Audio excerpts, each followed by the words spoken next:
90%, we must expect, unfortunately, a low carryover of funds from 2024 into 2025, which will put additional pressure on our programs, on our operations at the beginning of next year, with grave risk of disruptions, of interruptions. Therefore, it is important that you give, those of you who can give early and substantially to ensure the continuity of our operations. I would be remiss if I didn't tell you that I am concerned about next year and perhaps going forward. Because some of you, some of our key donors, have either signaled the possibility of reductions in funding or have flagged that decisions regarding funding are shrouded in uncertainty regarding next year. This is very, very worrying. I can tell you that we will continue to prioritize. We will continue to make special efforts to seek efficiencies and to contain our cost, and Dominique will detail more in this respect, but we do need your support.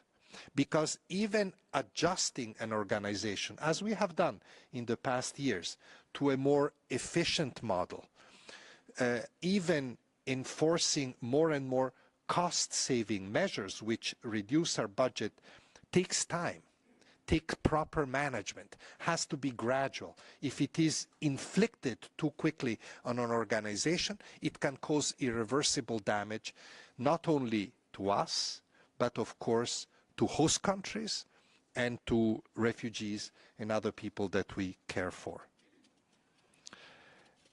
I'd like to make also one last and crucial point that we elaborate, and which is related, of course, to the resource issue very closely, which we have, of course, already discussed at length at the Executive Committee and also in New York at the Third Committee and in the margins of the General Assembly. And it is a point that I have to say, having subsequently attended the Chief Executives Board with the Secretary General, is a central point of discussion in the United Nations and in the humanitarian community at large. It's clear that humanitarian aid, despite the really appreciated efforts of everybody, remains very volatile, very fragile, I would say. There's too many crises. The budget process in many countries is subjected to too many pressures at the moment. And also, humanitarian aid, in the way it was traditionally conceived, develops dependency, often excludes host communities. And these are all features that contribute to the lack, to humanitarian aid being characterized by a lack of sustainability. It used to be in the medium term, now it is more and more in the short term that we see this lack of sustainability. Hence, the focus of humanitarian organizations, including UNHCR, on development partnerships with bilateral development organizations, with international financial institutions like the World Bank, with the private sector and its foundations, partnerships from the beginning of emergencies, building on the philosophy that you have endorsed in the Global Compact on Refugees, building on hundreds of wonderful pledges that so many of you, host countries, donor countries, private sector, development organizations have made in two subsequent global refugee fora. It is important that we continue to work to establish a real compact between hosts and donors, between humanitarian and development partners, between international, national organizations and the private sector. It is important that we ensure that the responses that we provide to refugee and displacement crisis are sustainable, based, of course, on inclusive policies on the part of hosts and predictable funding, including development funding, including bilateral funding on the part of donors. We know that this is possible. I have even recently seen very good commitments and good results in places like Kenya and Uganda. We have observed in the last few years much progress of this approach in Latin America, for example, in Colombia, in Ecuador, in Costa Rica, in Mexico. I will be in Chile just in a few days next week to celebrate with many of you the 40th anniversary of the Cartagena declarations and of the achievements that are linked to that important milestone in refugee protection, achievements that in the last few years have benefited from valuable cooperation between host governments, donor governments, UN organizations, and the development community. But we can do more than these examples that I have mentioned. We can do more, for example, to support the Rohingya refugees in Bangladesh pending their return to Myanmar, which continues to be devastated by conflict. We can do more to help Afghan refugees in the long-standing host countries of Iran and Pakistan. And, by the way, to help those Afghan refugees that choose to return in spite of the fragility of the country, which raises the problem of how important it is for us to continue to operate even in fragile countries, even when dialogue with the de facto authorities, as in the case of Afghanistan, is not always easy, because that's the only way that we can relieve the pressure on host countries and find solutions to the plight of refugees. And the list, of course, of where we need to do more work is very, very long. So we will continue to remain in dialogue with you on this important issue of sustainable programming and in the coming weeks and months, and see how best, as we have agreed at EXCOM, we can implement, for those of you who are willing to do it, this fundamental concept. So before I close and to recap, these are my asks: substantive, more funding if possible, more flexible funding for sure, early contributions allowing us to start on a good footing 2025, and investment in sustainable responses. All of this is needed to meet the enormous challenges ahead, to remain effective and agile in the face of uncertainty, and to continue to maintain your continued trust and your support. My commitment to you, as always, is that UNHCR will continue to play its role to lead the discussion on protection of those affected by displacement, be they refugees or displaced people. We'll continue to be partnering with you on seeking solutions to their plight, again, both for refugees and for internally displaced people.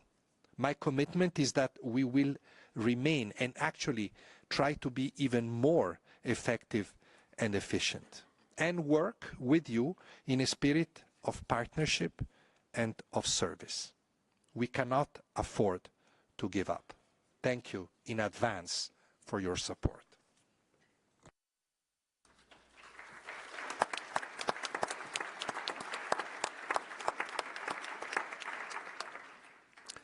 Muchas gracias al Alto Comisionado. Thank you very much, High Commissioner. Thank you for that important statement. It is now my pleasure to give the floor to the Director of the Division of External Relations, who will talk to us about the Global Appeal for 2025. Ms. Hyde, you have the floor. Excellencies, distinguished delegates, ladies and gentlemen. I'm pleased to present our Global Appeal for 2025, which explains what we plan to do in the coming year and why we need your support. Our appeal is based on the budget of 10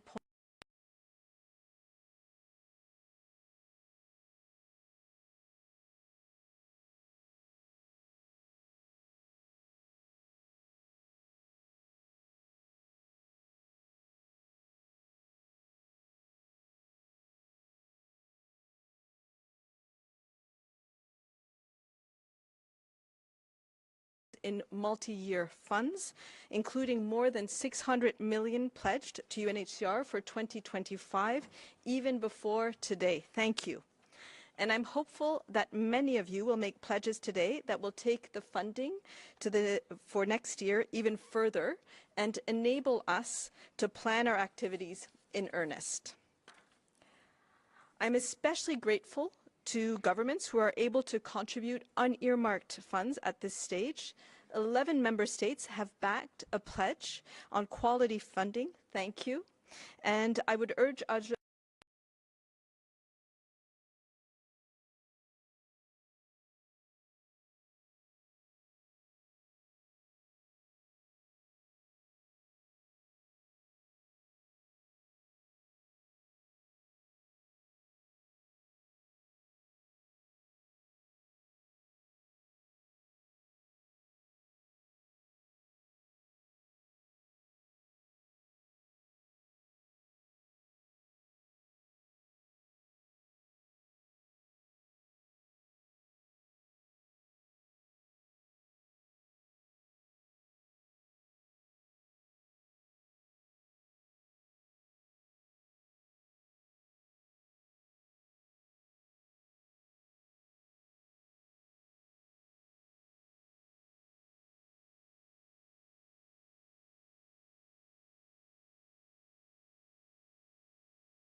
especially regarding our delivery of healthcare, water and sanitation, core relief items and cash, was delivered in emergency settings. We could reach, of course, many more people if we had the resources available. And this global appeal explains why your continued support is needed and what difference it can make. The 2025 budget is lower than the current 2024 budget, reflecting shifts in operational strategies and footprints, as well as our staff realignment. But we are not stepping away. Our budget is designed for impact and is prioritized against needs. As you will see as well, our budget is prioritized where needs are greatest. Nearly $4 billion of our budget is just in these 10 countries. Nearly 1 in 3 refugee, internally displaced people and stateless people are in these countries. And these operations needs are heavily skewed towards humanitarian response, taking up more than half of the global budget for Impact Area 2. To take just the top 5 operations, this includes urgent shelter against winter conditions in Ukraine, essential relief items in Lebanon, healthcare in Sudan, water and sanitation in Ethiopia, and safe and secure settlements in Chad. Protection underpins everything we do, including to prevent and mitigate gender-based violence. You heard this from the High Commissioner. Over the past 12 months, I've met women and girls in Sudan, in South Sudan, and in Chad, all of whom courageously shared with me their stories, their experience, and gender-based violence, all of which were horrific beyond belief. When we consider that reports of conflict-related sexual violence surged 50% in 2023, this is an added imperative for us to prevent gender-based violence where we can and support survivors without peace, we cannot put this scourge behind us, and without funds, we're not able to scale up our programming. Conversely, these countries account for less than 20% of the global budget for solutions. You can see how, except for Ukraine, only a sliver of these countries' budgets are reserved for solutions. This illustrates how life-saving needs in the most active displacement situations tend to dominate the funding picture and overwhelm our call for solutions. In the coming year, we have a 16% increase in the budget for solutions globally and a 12% rise for our work to tackle statelessness. We plan targeted increases in protection, assistance, and empowerment in particularly countries and regions. This is a long tail of countries that are closer to peace and stability, such as Iraq and Nigeria, where I'm just back from. In those places, we are doing all we can to prioritize solutions and empowerment, and we plan to devote far more resources to voluntary repatriation, resettlement, and local solutions where possible than we were able to do just a few years ago. When you read the global appeal, you'll see that our plans do not depend merely on our financial and your financial support for our budget. A major contribution needs to come from the fulfillment of the commitments made elsewhere, including pledges that you've made at the Global Refugee Forum and so many others. As I mentioned on quality funding earlier. Consider, for example, refugee solutions or economic inclusion, and especially solutions. It is vital that these commitments bear fruit. We ask so much of countries that are hosting major refugee populations for years or even decades. They hold the key to major improvement in the welfare of refugees and stateless people. Then it can include them in their national systems and services until a durable solution is available. We do not overlook the 70 million internally displaced people whose number have doubled this past decade and may double again with conflict and climate change. Here as well, our work supports those states so that IDPs are increasingly empowered to play an active role in their own community protection and in finding durable solutions. We have already seen how inclusion can have a transformative effect on people's lives. It can unlock human potential, spur economic growth, and strengthen social cohesion. It is one of the first steps towards self-reliance and is essential for implementation of the SDGs. And it is the right thing to do because fundamentally, this is about human dignity. We now have sufficient evidence to know the impact that we can have when development partnerships reinforce the efforts of host countries, including as we work together to implement the GRF pledges. And we cannot forget the impacts of climate change, which have become a major factor in displacement in the past decade. And UNHCR will work to ensure that its life-saving humanitarian assistance, such as water and shelter, is climate resilience. The climate emergency is also driving us to reduce our own emissions. You will have seen, possibly outside of these doors, how we're moving towards sourcing more sustainable relief items. Yes, thanks to our sustainable supply approach developed together with the IFRC and with the ICRC and private sector partners. UNHCR is on track to exceed our initial target of reducing carbon emissions of core relief items by 20% by 2025. Life-saving items like sleeping mats, kitchen sets, solar lanterns, and blankets are now made of 100% recycled material, cutting CO2 emissions by 56%. That's huge. Staying with innovation, the global appeal describes how we are working smarter. Technology allows us to monitor the impact of our assistance more closely and to give people more of a say in decisions affecting them. I was struck in my recent trips to Chad and to Syria how much people are actually arriving with their mobile phones, and using them as tools towards access to education, tools also towards information sharing with, for their own protection means. Millions of people are contacting us right now through our help websites and to seek and receive vital information. And more than 160,000 have already used the new digital gateway, which gives them direct access to our services and ownership of their personal information. We are very conscious of the need for accountability, not only to the people we serve, but also to our donors and our donor partners. We want to see your contributions used efficiently and effectively, and that is what you want. You want to see also better results. This global appeal introduces our new core output indicators and pilots a set of enabling area indicators relating to management functions. The global appeal includes enhanced visibility for over 50 of our most important operations and for 13 major displacement situations. I hope our efforts to improve evidence-based reporting and transparency will help convince you to contribute with more flexible funds.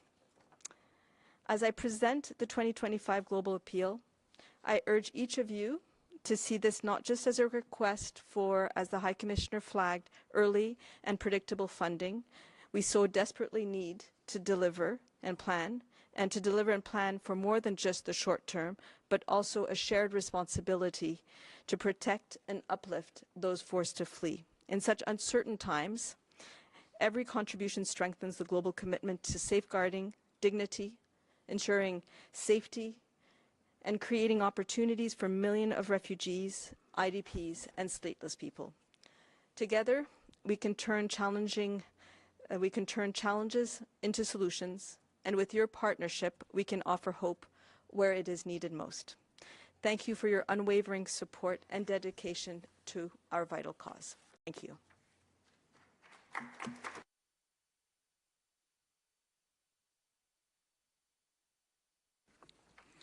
Muchas gracias. Thank you very much, Mrs. Hyde, for your presentation and for the Global Appeal for 2025. Before I open the floor for statements, I would just like to remind delegations to send a copy of their statements to UNHCR, if they have not done so, to facilitate the interpretation process. The corresponding email address is up on the screen. I would also like to remind delegations of the process for pledging contributions. You will have already received the pledging form together with the invitation to the meeting held on 13 November, where you were asked to fill in the form or to send a pledging funding in writing to UNHCR by 28 November at the latest. The contribution pledges sent to UNHCR, duly signed and authorized, will then be included in the total amount which will be announced at the end of this morning's meeting. This means that any other funding pledge announced today will only be included in the total that will be announced once UNHCR has received and verified either a pledging form or a letter that has been duly signed. I would now like to open the floor for statements, starting with the first delegation listed on the list of speakers. I would like to remind you that any delegation that would like to take the floor but has not yet registered on the list of speakers must reach out to the Secretariat. Now, I would like to remind delegations that the speaking limit is set at 3 minutes. States or organizations speaking on behalf of an established number of states or a group of organizations have a 5-minute speaking limit. Now, I would like to give the floor to the distinguished representative of the European Union on behalf of the EU and its member states. I have the honour to speak on behalf of the European Union and its member states. And a big thank you to the High Commissioner for your opening remarks, which were both insightful and very moving. We've taken good note. The EU and its member states share your deep concern about the constantly rising number of forcibly displaced persons worldwide. This calls for an accelerated implementation of the humanitarian development nexus, addressing root causes and systemic changes to decrease aid dependency and foster resilience, with UNHCR maintaining its core humanitarian and protection mandate while mobilising development and peace actors. For decades, the EU and its member states have been a leading and reliable humanitarian, development and peace donor. Team Europe works to support a sustainable approach to humanitarian support, focusing on prevention, resilience and long-term solutions. In 2023, the EU and its member states provided nearly one-third of all global humanitarian aid recorded by OCHA. According to the latest OECD DAC figures, Team Europe contributed the largest share of global funding, about 42%, for refugee situations in low and middle-income countries. And so far, in 2024, the EU and its member states have contributed close to $1 billion to UNHCR's budget. This has included significant contributions of flexible funding, including unearmarked or multi-year funding by many of our member states, as you highlighted, High Commissioner.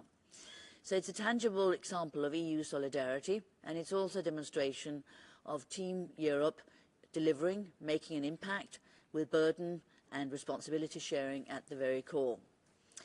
The EU and its member states reiterate their full commitment to continue addressing forced displacement crisis, including protracted situations.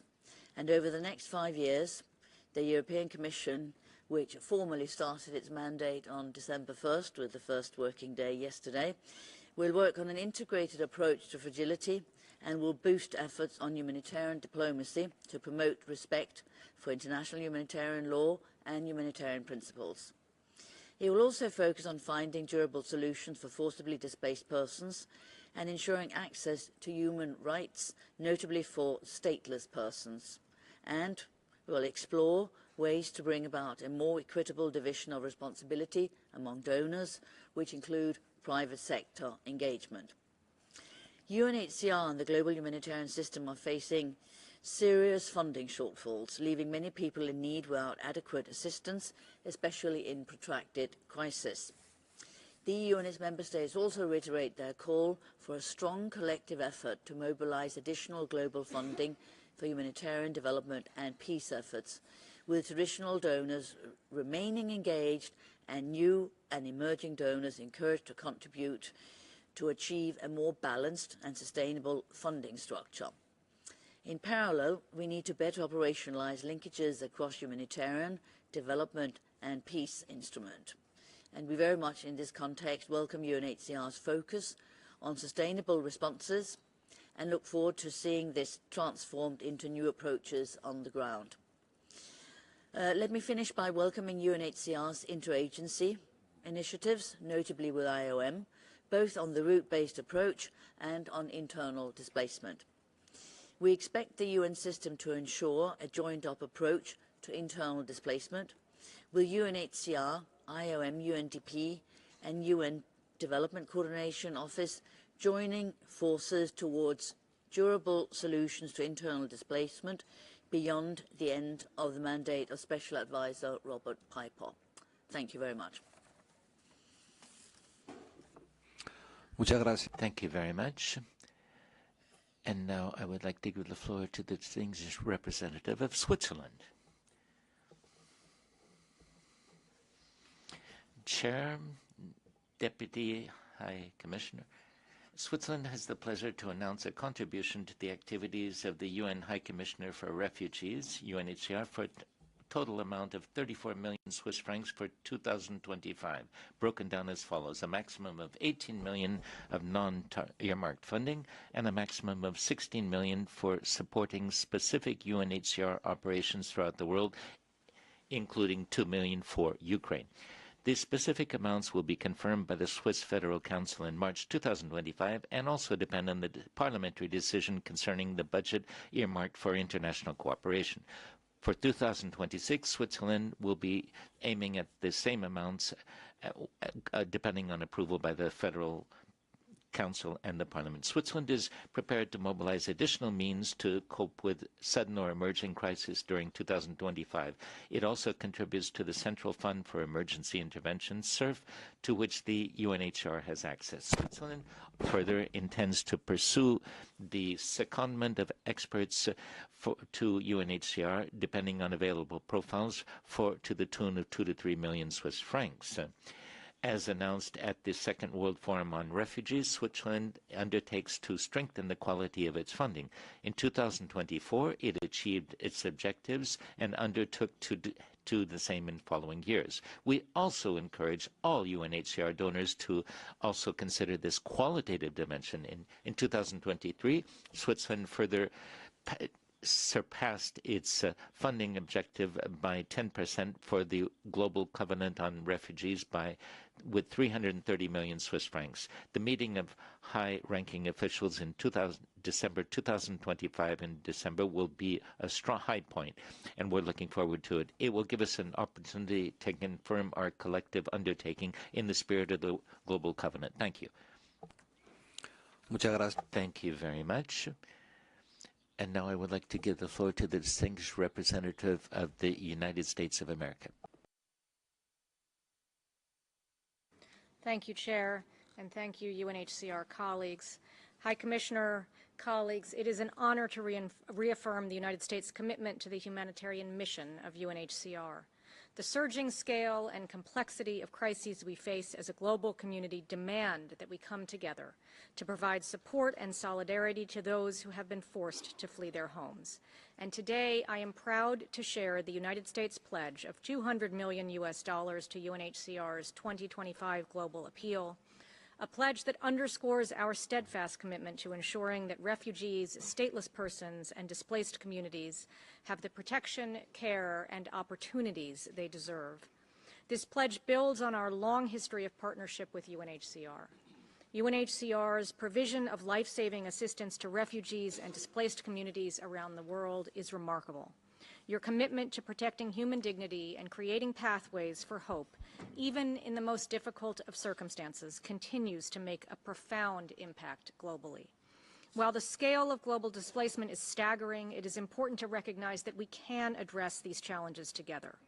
As individuals find themselves displaced for years and even decades, we must plan for and deliver approaches from the start that are sustainable and foster inclusion in national and development systems. This is about evolving humanitarian assistance from creating dependence to creating opportunity. It's about helping people rebuild their lives and reclaim agency, where refugees can live with dignity and host countries can harness the potential that refugees bring to their economies, cultures, and societies. Our commitment is not just about funding. We are also calling for broader system-wide reforms. We urge the international community, governments, the private sector, civil society organizations, and local communities to work together in new ways to prioritize sustainable approaches to refugee needs. This is a collective challenge, and the solutions we need will only be achieved through collaboration, innovation, and bold action. High Commissioner, let today's pledges serve as a call to action for all member states and partners. The challenges we face demand that we rethink how we work together. The United States is committed to ensuring that our collective pledges lead to real, lasting change for those who need it most. Thank you. Muchas gracias. Thank you very much. And now I would like to give the floor to the representative of Japan. Thank you, Mr. Chair. Mr. High Commissioner, distinguished colleagues, I would like to begin by paying tribute to the High Commissioner and all UNHCR staff for their dedicated work under difficult and challenging conditions. The Global Appeal 2025 anticipates that there will be over 139 million forcibly displaced and stateless people globally next year. Japan is deeply concerned about the year-on-year increase in the number of people in the need of the UNHCR assistance. Mr. Chair, in 2024, the Japanese government contributed more than $118 million to UNHCR. To ensure that no one is left behind, Japan has been striving to reach the most vulnerable. In order to better respond to underfunded crises last year, we revised our policy to pursue quality and flexible funding where appropriate. As for 2025, I would like to announce our initial pledge of $47 million to UNHCR, subject to approval by our national diet. With an additional contribution to be decided on next year, Japan will continue to respond to the many refugee crises around the world, including emergencies that have been underfunded in 2024. Mr. Chair, we are currently witnessing significant political divisions within the international community. We must address the situation of each and every forcibly displaced person from a human security perspective. In doing so, we must remain grounded in humanitarian principles and respect for international humanitarian law. Japan expresses its appreciation to all refugee hosting countries for their long-standing generosity. At the same time, there is a need for greater burden and responsibility sharing and more effective measures to assist refugees. It is therefore crucial to engage a wide range of stakeholders, including not only traditional donors and humanitarian organizations, but also development agencies, MDBs, the private sector, NGOs, and civil society. Thus, at the second Global Refugee Forum last year, Japan launched a multi-stakeholder pledging initiative on the humanitarian development peace nexus, encompassing various types of development cooperation. As the recent UNHCR report No Escape shows, there is an obvious link between climate change, conflict, and forced displacement.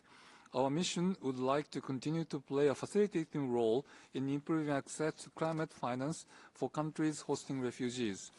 Finally, I wish to thank High Commissioner Grandi for his recent visit to Japan, which served as a reminder to our society of the importance of international cooperation to address humanitarian crises. As a co-convener of the GRF, Japan is committed to playing a proactive role in the preparations for the high-level official meetings in December next year. Thank you, Mr. Chair.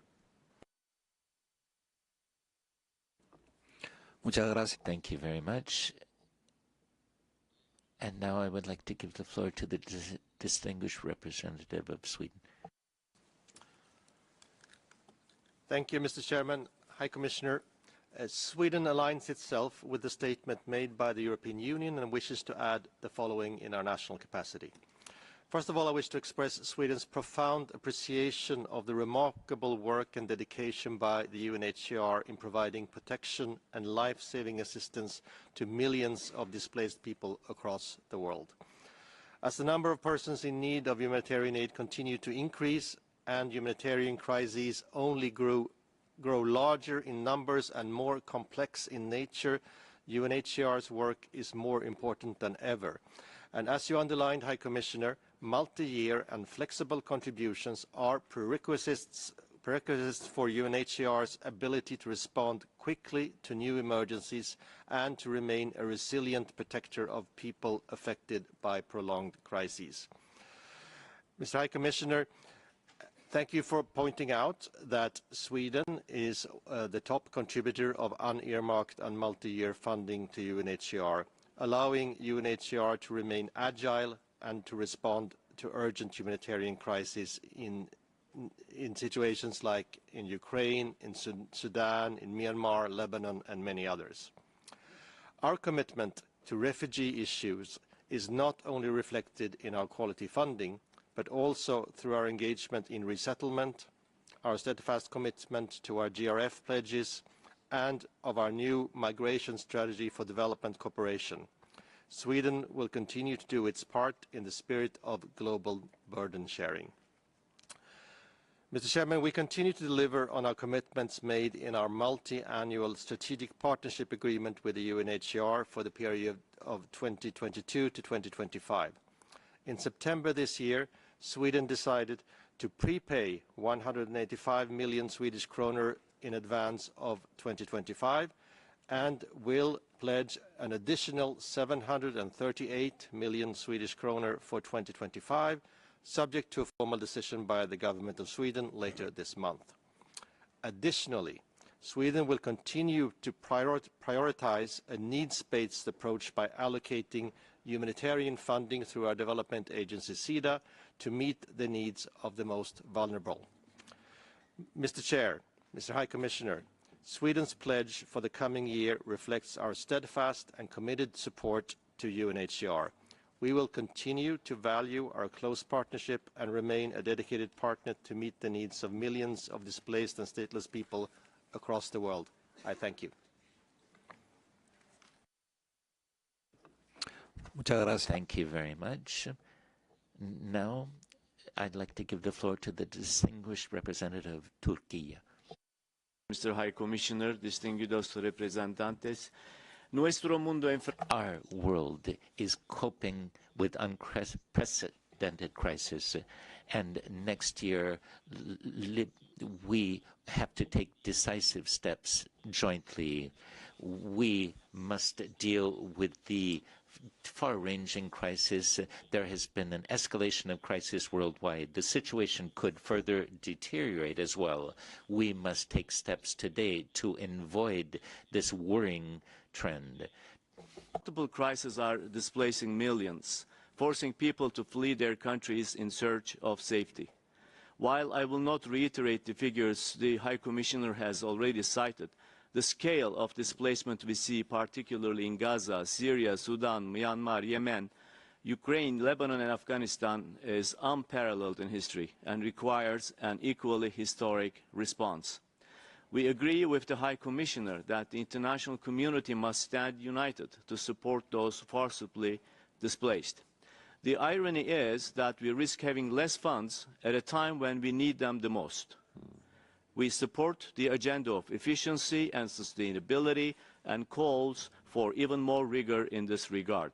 We also support the call for not creating lasting dependencies on aid, the emphasis on rallying the private sector and responsible partners. Building up resilience, addressing fragilities and promoting durable solutions are also critical. And perhaps most importantly, early warning and effective crisis prevention and resolution are Turkey's permanent emphases. We can and must do more on all those fronts. The world is one unit, humanity is one. When one part is ill, all parts feel the pain. We're guided by the principle of leaving no one behind, and since 2015, Turkey has been one of the world's leading providers of humanitarian assistance relative to national income. We continue to host nearly 3 million of Syrians who have sought refuge within our borders. We are committed to supporting the UNHCR's vital work. Today, in addition to our own efforts, which are really vast, we are pleased to announce Turkey's pledge of $300,000 to the 2025 Global Appeal in contribution of the work of the UNHCR. As the country hosting one of the highest numbers of refugees in the world, Turkey's pledge displays our commitment to the UNHCR's mandate and durable solutions. We commend all other pledges announced today. Turkey remains steadfast in support for life-saving humanitarian efforts which play a crucial role in alleviating the suffering of those in need. Before I conclude, I should take this opportunity to honor those who have lost their lives in the line of duty. We send humanitarian workers our profound respect as well as gratitude for continuing to persevere in service of humanity. Thank you. Muchas gracias. Thank you very much for your statement, which was delivered in flawless Spanish for the first part. Now I would like to give the floor to the distinguished representative of the Republic of Korea. Thank you, Chair. I would like to begin by expressing my gratitude to the High Commissioner for the opening remarks. I'm also grateful to the Director for her presentation about the global appeal for 2025. The humanitarian sector is facing another challenging year in 2024.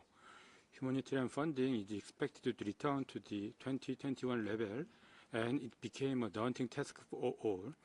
UNHCR is no exception. We recommend its efforts in navigating this financial hardship and reaching to the forcibly displaced persons most in need. Chair and High Commissioner, my government reaffirms its commitment to a more equitable burden and responsibility sharing in these circumstances. We are pleased to announce approximately $32 million of the pledge for 2025. I would like to further explain several aspects of this pledge. First, the pledge includes substantial quality funding. Korea is a member of the multi-stakeholder pledge quality funding for refugee situations. We will try to maintain the current level of unearmarked contribution, which is expected to be around $16.7 million next year in light of the exchange rate. Second, Korea is committed to the inclusion and resilience of refugees and displaced persons in host countries. We must also support returnees and find solutions in the countries of origin.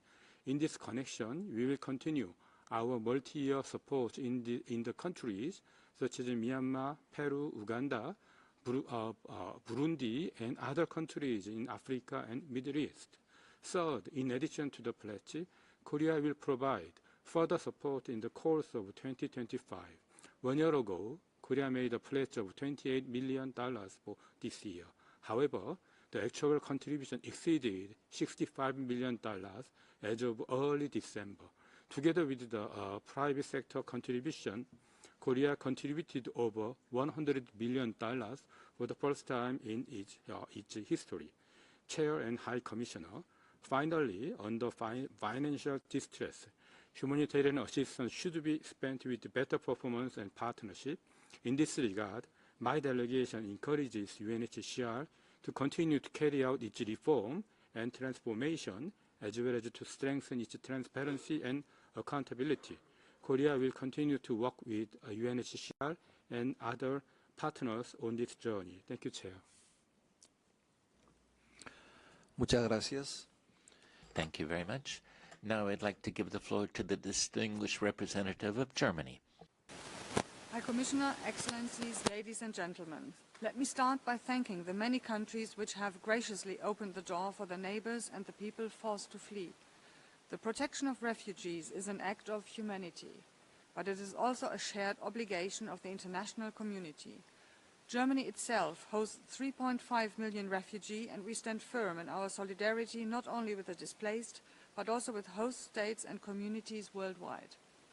Ladies and gentlemen, despite many challenges, burden and responsibility sharing as a host, as a donor, or both, remains essential for the functioning of the international protection system. As the number of those displaced over the past years increased, so has funding, even though not proportionally. Germany is a strong supporter of the UNHCR's sustainable response approach as a way to enable the necessary The interpreters apologise. There's a problem with the microphone for the delegate. Aid to more comprehensive government-led responses that focus on protection, empowerment and inclusion of forcibly displaced populations. Such a shift seeks to enhance the resilience and economic stability of hosting countries. Un segundo, por favor, que hay un problema. There's a problem with the microphone which is interfering with the interpretation. This seems to be a technical issue. There's a lot of static in the microphone.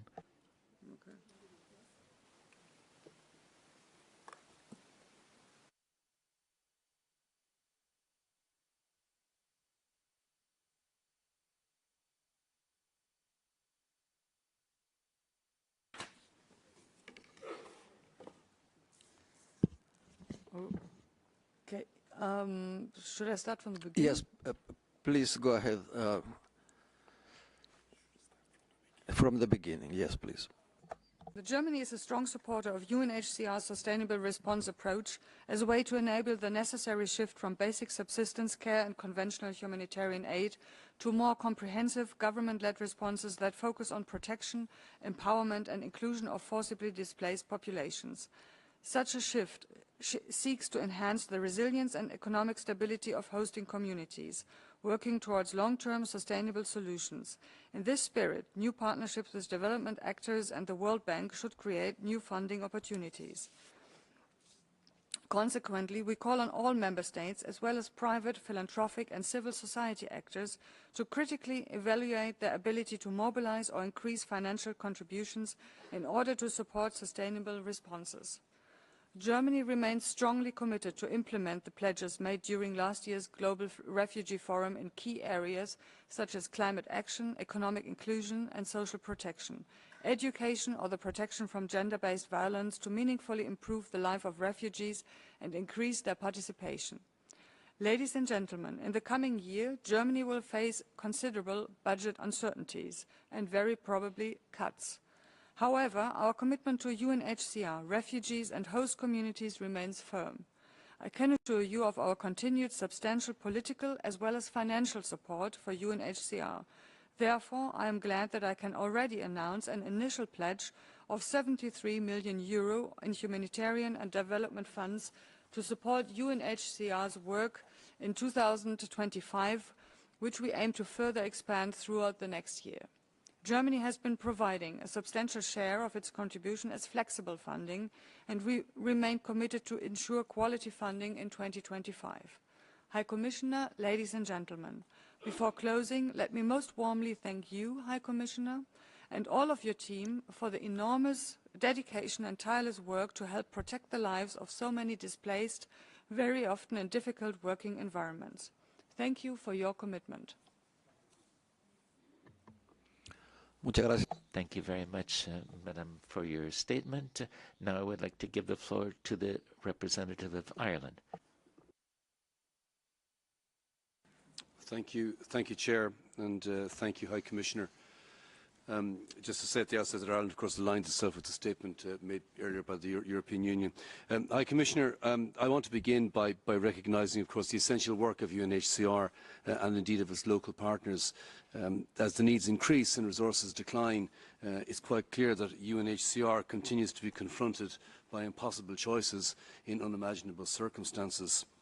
Your work is often necessarily in insecure and dangerous environments, and in that context, and recognising the sacrifices that have been made by UNHCR staff and by humanitarians globally, it's critical that all countries recognise the urgent need to uphold international humanitarian law and to protect civilians and humanitarian workers everywhere. We too wish to acknowledge in particular the challenges facing host countries and communities whose efforts are front and centre of our responses. And whilst we express gratitude for those efforts, our thanks are manifestly insufficient. We must maintain our support and uphold our past promises. Furthermore, it is crucial to recognise those millions of people affected by conflicts and disasters which do not make the headlines. Ireland is acutely aware of the increasing number of neglected crises which do not receive adequate funding, and we continue to centre our attention on those furthest behind in our priorities. We acknowledge the invaluable work of UNHCR in this context. We also take this opportunity to commend UNHCR for its continuing commitment to protecting refugees, asylum seekers, IDP and stateless persons of all ages, genders and diverse backgrounds, including LGBTIQ+ persons. High Commissioner, UNHCR is a central and valued humanitarian partner for Ireland, and our level of funding, support and cooperation on a wide range of issues demonstrates the values that we continue to place on your work and on this partnership. At our recent strategic dialogue held in Dublin, our shared perspective was again clear, not just on what the key challenges are, but also on the best approaches to resolving them. Ireland's support to UNHCR has grown in recent years, making UNHCR one of the largest recipients of Irish humanitarian funding. For 2025, we are maintaining our pledge at €24 million, over half of which will be delivered in core funding, demonstrating our lasting commitment to flexible humanitarian financing. To this end, and as you are aware, we are fully supportive and engaged on quality funding on a multi-year basis. We will also continue our funding for specific appeals in Afghanistan, Bangladesh, Jordan and Venezuela. I want to emphasise that this pledge is a minimum. We exceeded our pledge this year. We expect to do so again next year. It is likely that further funding will be allocated to newly arising crises or surges in existing ones. High Commissioner, 2024 has been a year of unprecedented humanitarian need and one of unprecedented danger for those who respond to those needs. As crises continue to protract and intensify, Ireland places increasing value on the work of UNHCR and we remain steadfast in our support. We look forward to strengthening our partnership and ensuring that those displaced by conflict and disaster are supported in order to live in dignity. Thank you very much. Muchas gracias. Thank you very much. The delegate of France. Merci, Monsieur le. Thank you, President and High Commissioner. The Global Plea calls upon us to play a key role here. We'd like to thank you for your action and for all of your team's efforts, and you can count on the resolute support of France. Our priority is to re-establish peace, and we welcome the ceasefire between Israel and Lebanon, which was the result of lengthy efforts by our country and others, in close cooperation with the US in particular. And we call upon respect of the ceasefire to restore security to Israelis and Lebanese and to ensure the safe return of persons to these two countries to their place of residence. And we call upon a ceasefire in Gaza where the war is still raging. France will pursue its efforts to see a cessation of hostilities and the freeing of all hostages and the entry of humanitarian assistance to Gaza, and that is why our minister went to the Gaza Humanitarian Conference organised in Cairo. The respect of international humanitarian law and international human rights in all crises is primordial, where civilians are the prime victims, and we call upon the full respect of IHL in all circumstances. Commissioner, alongside you, we must opt for solidarity with the host communities and countries, and we welcome the efforts by Uganda, Chad, Bangladesh, Pakistan, and so many others who welcome in refugees. France has tripled its voluntary contributions to UNHCR. In 2024, as in 2023, we allocated some 120 million euros to support UNHCR's activities in many crises, including in a flexible manner. We did note your call for flexible funding. And 17 additional millions have been allocated, dispersed now for Lebanon since the Paris conference. And we call upon women's participation in responses to crisis in Colombia, Ethiopia and Ukraine. To finance the humanitarian system, diversification is vital. It is vital that we involve new stakeholders, financial institutions, development agencies, the private sector, and to make sure that they are more involved. Our commitment can also be seen within our own territory. We're committed to rehousing 3 million refugees this year, including Afghan refugees. Commissioner, thank you once again, and I reiterate France's steadfast support for your organisation. Thank you. Merci beaucoup. Thank you very much. And now I'd like to give the floor to the representative of Australia. Thank you, Chair, and thank you, High Commissioner. Australia has a valued and long-standing partnership with UNHCR and acknowledges its tireless efforts to respond to humanitarian crises. We again commend UNHCR staff for their work in complex situations and acknowledge the risks they face. It is of deep concern that 2024 is now the deadliest year on record for humanitarian workers. Aid workers' life-saving work should not come at the cost of their lives. This is why Australia convened the Ministerial Group for the Protection of Humanitarian Personnel in September to strengthen commitment to international law and drive action, including a new declaration for the protection of humanitarian personnel, which will be open to all countries. 2024 has again challenged the global humanitarian system. There are more conflicts, violence, socio-economic crises and climate change. This, combined with fluctuating humanitarian funding, has seen forced displacement increase to over 122 million. Australia is concerned about UNHCR funding shortfalls and the corresponding impacts for those it assists. We support UNHCR's approach to sustainable refugee aid to ensure development and peace partners are also part of solutions from the start to optimise the resources applied to displacement crises. Australia is pleased to confirm our flexible core funding commitment to the UNHCR of Australian dollars 25 million. Australia's strategic partnership framework with UNHCR commits an annual contribution of $25 million through to 2026. In 2024, we have again increased the flexibility of our funding and encourage others to do the same. We will also continue to consider responses to specific crisis appeals, such as our support in 2024 for Bangladesh and Myanmar and host countries neighbouring Afghanistan and Sudan. We are delivering on our Global Refugee Forum pledge commitments for these situations, but know that the work is not done. Most recently, Australia joined Afghanistan Resolve Pledge Engagement Forum. Australia's new humanitarian policy reaffirms our commitment to reinforcing the humanitarian system and to addressing the shared global challenge of displacement. Many countries in our region have a proud history of refugee protection stewardship. We commend those states who are generously hosting refugees in all parts of the world. Australia remains committed to assisting host communities and displaced persons, including displaced Rohingyas and Afghans, while advocating for durable solutions to displacement and for continued and sustained support from other states. We will maintain 20,000 places in Australia's 2024-25 humanitarian program, ensuring permanent resettlement to those most in need. This is the first time since 1982 that Australia has had 2 consecutive years of an intake at this level. We remain committed to assisting states to establish and grow refugee resettlement programs and explore innovative and sustainable complementary pathways. We support UNHCR's commitment to age, gender and diversity, inclusive service delivery and commitments to meaningful refugee participation.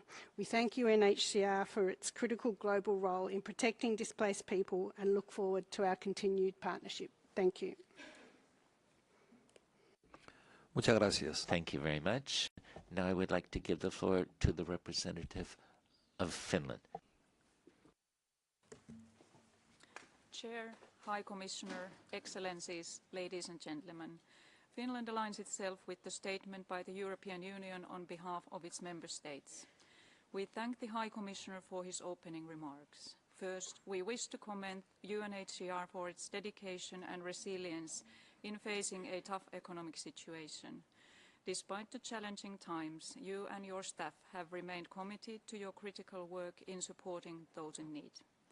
As the gap between humanitarian needs and resources continues to increase, prioritization and efforts to seek efficiency and synergies with other UN agencies are more important than ever.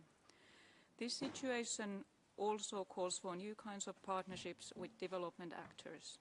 We also appreciate UNHCR's long-term commitment to private sector partnerships and engagement in innovative initiatives with companies in addressing displacement-related challenges. We encourage UNHCR to explore new ways to broaden its donor base.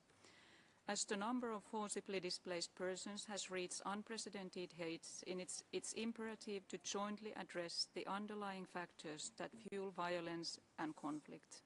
We must increase our efforts to enhance respect for the international humanitarian law and protection of civilians in conflicts and invest in peace building and conflict prevention globally.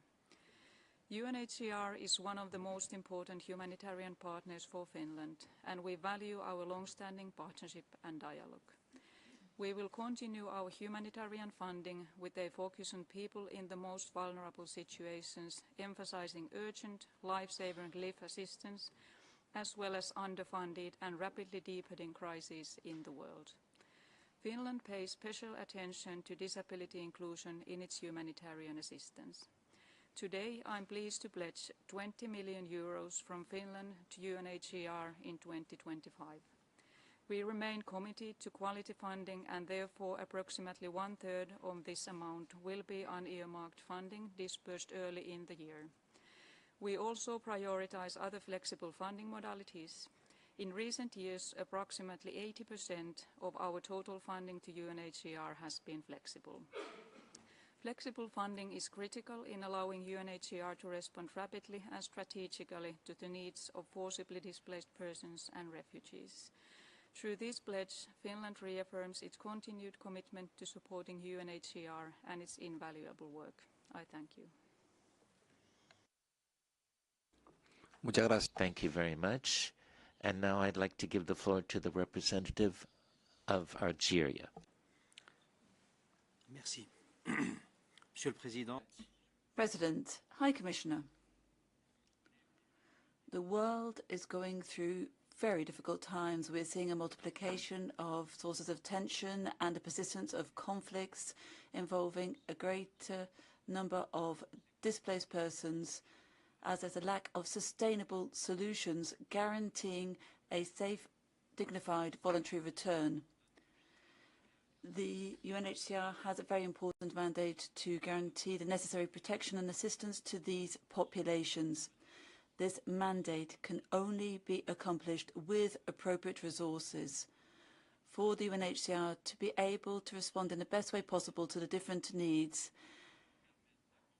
the organization requires our support to complete its humanitarian mission free from any political pressure. As a host country for refugees, we allocate a great deal of resources to ensure the best possible welcome to displaced persons, forcibly displaced persons, providing them with the necessary assistance and support through access to social services, in particular education and health. Algeria shall continue to multiply its efforts together with the UN agencies, NGOs, our partners and the private sector as well, to take care of these refugees. As the UNHCR does, we call upon the international community to deploy additional efforts, and we call upon donors to provide better assistance to these refugees. By way of support to the UNHCR, Algeria has the honor to announce a voluntary contribution of $100 million for 2025. Muchas gracias. Thank you very much. Now I'd like to give the floor to the representative of Denmark. Thank you, Chair. Denmark aligns with the statement made by EU on behalf of EU and its member states. High Commissioner, I have in my talking points some facts about the context that we are having this meeting in today, but I would just suffice to say that we share your assessment. I couldn't describe or deplore, for instance, for that way it more accurately. We are in a continued crisis of forced displacement driven by violence, persecution and instability, and escalated by the impacts of climate change. And therefore it's also clear for us that the need for substantive support for the work of UNHCR has never been more evident and more clear. We're deeply worried about the growing gap between the needs and funding, not only for UNHCR, but across the humanitarian community. And it calls for sustained and broadened donor commitment and efficiency, and it calls for strengthened nexus approaches focused on solutions. So we very much welcome what you have described, High Commissioner, and we support UNHCR's commitment to make a shift towards more sustainable responses in strong collaboration with development partners and actors. It's evident that the current response model in protracted crisis is not efficient, appropriate or dignified, neither for refugees, host countries or for the partners. And we must do things differently and better, and Denmark stands ready to support you. UNHCR is Denmark's largest humanitarian partner. We strongly value our long-standing and deep partnership, which was also reconfirmed during your visit, High Commissioner, to Copenhagen earlier this year. And I'm therefore very pleased to announce that the Danish government, subject to parliamentary approval, will provide UNHCR with a contribution of approximately $85 million, or totally 601 million Danish kroner to be precise, in 2025. And this is a record high pledge from our side. The vast majority of the contribution is unearmarked or softly earmarked funding and multi-year. And we therefore continue our long-standing tradition of providing UNHCR with unearmarked, flexible and multi-year support. We do this because, as you also described, High Commissioner, it ensures the much-needed predictability, operational flexibility for UNHCR, and because it's simply the most efficient and sustainable type of funding. And as a proud co-lead of the GRF multi-stakeholder pledge on quality funding for refugee situations, we call on all donors, small and large, to step up quality funding for UNHCR. Let me finish by expressing our sincere gratitude to all UNHCR staff all over the world, tirelessly carrying out their work under very often very difficult circumstances. Thank you. Muchas gracias. Thank you very much. Now I would like to give the floor to the representative of the United Kingdom of Great Britain and Northern Ireland. Muchas gracias, señor presidente. Thank you very much, Chair. Thank you, High Commissioner, for your stark introduction.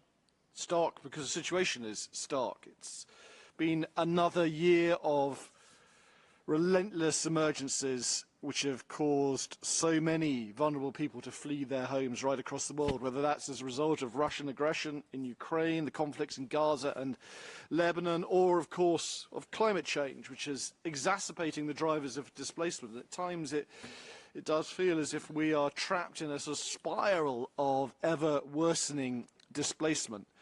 And let me pay particular tribute to you, High Commissioner, and indeed to your team, for your efforts to bring our attention to the crisis in Sudan. We're trying to do our part. We've doubled our humanitarian aid, but funding isn't enough if that aid actually isn't reaching those who need it, and if we're not actually bringing an end to this devastating and wholly unnecessary conflict. High Commissioner, we know that our understanding of statelessness, a condition that strips people of their most basic human rights, is going to evolve over the year to come as improvements in data show us the sheer scale of the issue globally. We in the UK are committed to tackling the issue. We're an early member of the Global Alliance to end statelessness, and we encourage others here to join us in working towards a future where statelessness becomes a thing of the past. Let me thank Dominique for her introduction of your global appeal for 2025. If I may say, in this kind of moment of sort of festive cheer, Dominique didn't bring us very much festive cheer, given the sheer number of forcibly displaced people expected, as you say, to reach over 139 million over the next 12 months. Just seems never to end. But under your leadership, High Commissioner, your efforts to moderate the annual budget through increased efficiencies are important. We don't underestimate the challenge that you face in driving through these vital reforms, but they are vital. We remain a committed partner to you, High Commissioner, and your organisation. And over the past year, we have actually increased significantly our contributions to over $100 million US, which is an increase of over 40% on 2023. Sadly, the curious idiosyncrasies of the British fiscal calendar make it difficult for me to announce an overall annual commitment for 2025, but I am pleased to confirm that the UK will provide an unearmarked core contribution of £33 million in 2025, which we will then supplement through country-specific contributions dispersed throughout the year in line with most urgent needs. And we are certainly committed to supporting forcibly displaced people globally, as well as the countries and communities who host them so generously. Once again, we extend our deep appreciation, as you did, High Commissioner. But we know that words are cheap, they're not sufficient. And as the most recent Compact Indicator report set out, we are the 5th largest ODA donor to refugee response worldwide. We're proud of that, and we urge others with the ability to do so to step up their efforts too. We also, given the context, we welcome new ideas, so we are a firm supporter of your sustainable responses approach, High Commissioner. Including refugees in existing national systems isn't just the right thing to do, it's the smart thing to do. Unlocking human capital via refugees' contributions to their host communities and economies, and avoiding costly parallel arrangements which demand too much of stretched budgets. We recognise, High Commissioner, Senor Presidente, the UNHCR's tremendous efforts to meet these extraordinary challenges. And I wanted to end, High Commissioner, by offering a personal word of thanks to you as you enter your final year of your term, but also to all your staff, so many of them working on the front line in such dangerous situations, for your dedication and your commitment to the cause of refugees. We all owe you a debt of thanks. Thank you. Muchas gracias. Thank you very much. Now I'd like to give the floor to the representative of Norway. Thank you, Chair. Thank you, High Commissioner. Colleagues, we have heard today about an unprecedented number of forcibly displaced, many trapped in prolonged crisis and in precarious protection environments. UNHCR and partners are facing immense challenges in providing protection and support. Norway recognizes UNHCR's difficult situation as needs continue to far exceed funding. We commend UNHCR for continuing to deliver on its core mandate and strategy to the extent possible, and for making difficult choices and hard priorities, protecting those most in need, including children, and by responding to sexual and gender-based violence. UNHCR has also a key role to enable solutions for displaced persons. Norway supports UNHCR's gradual shift towards increased activities in support of self-reliance, inclusion, and solutions. Viewing protracted displacement crisis solely as a humanitarian responsibility is not sustainable. Refugees, IDPs, and stateless persons need comprehensive support to rebuild their lives.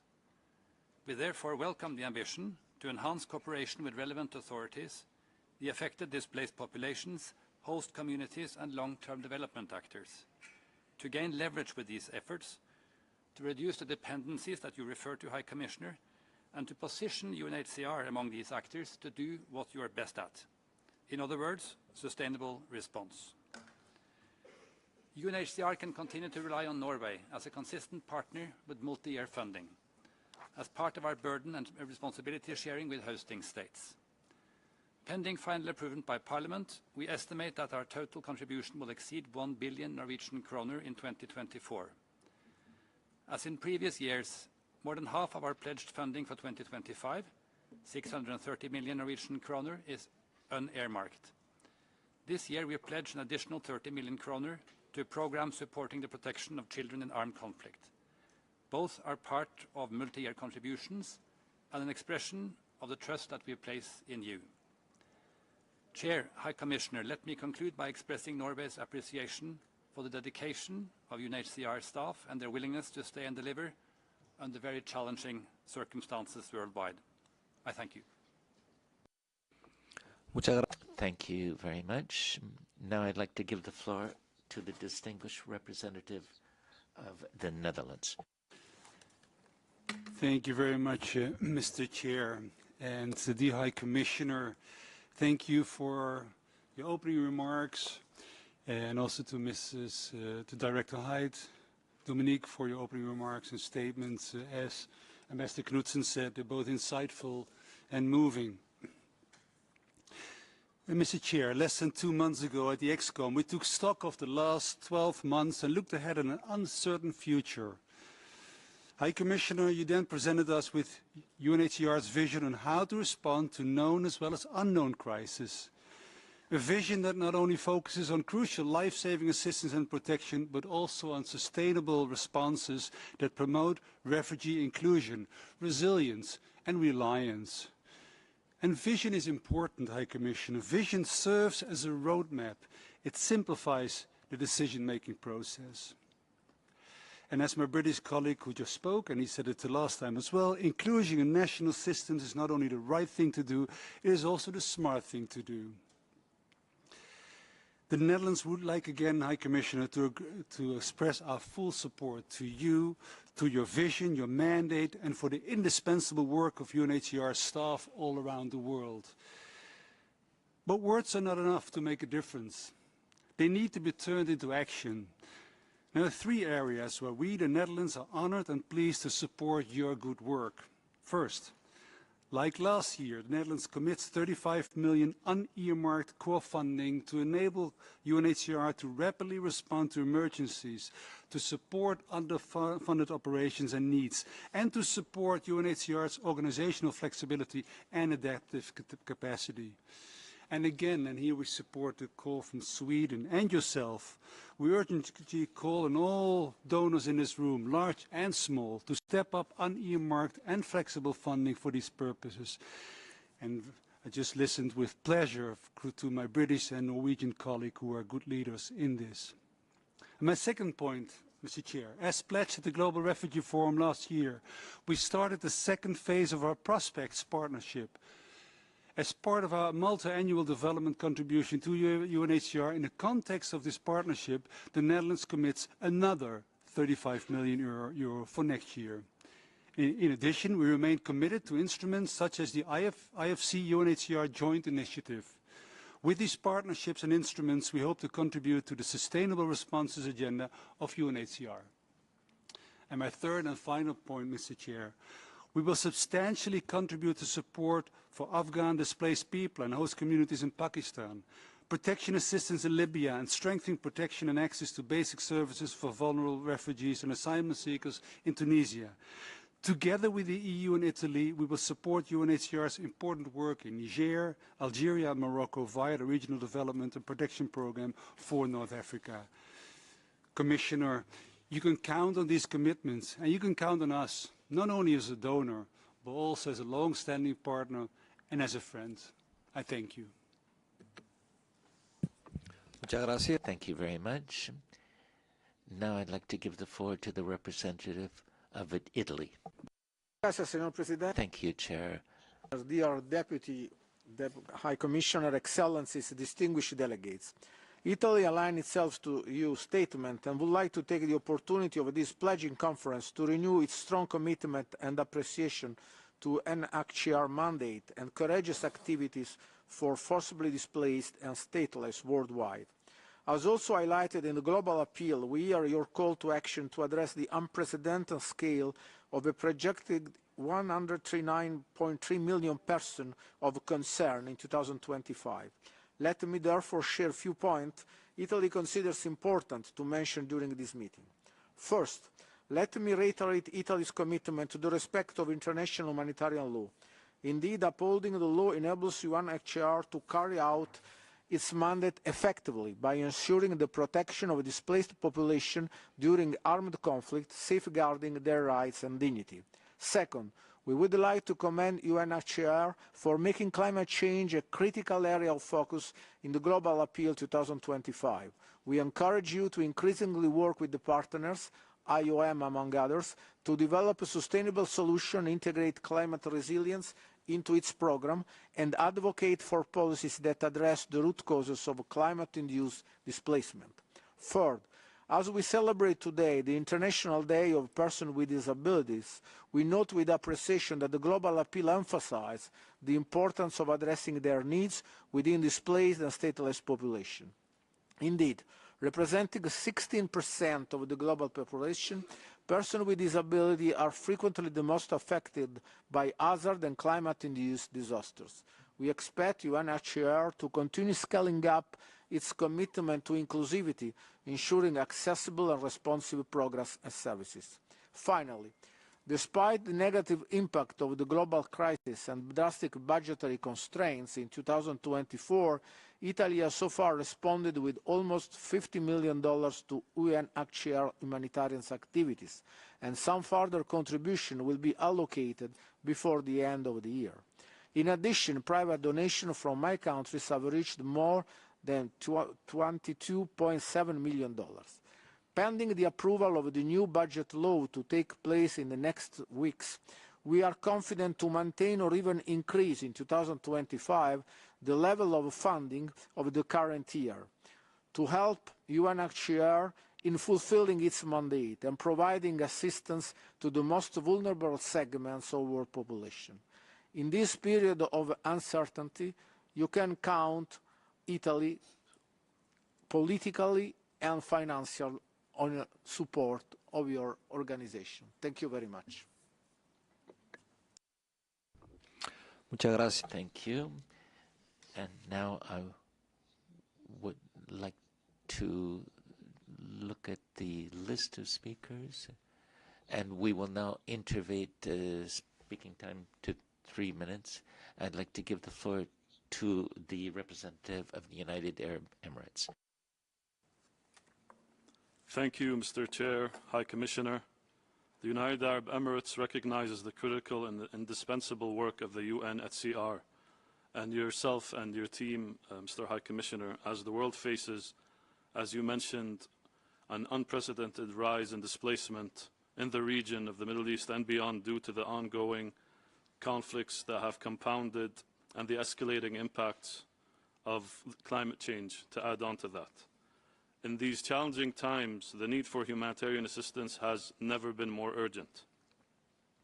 The UAE remains steadfast in its commitment towards supporting the UNHCR's tireless efforts to provide life-saving protection and essential assistance to millions of refugees and displaced persons worldwide. As a testament to this commitment, we are pleased to announce our pledge of $200,000 as an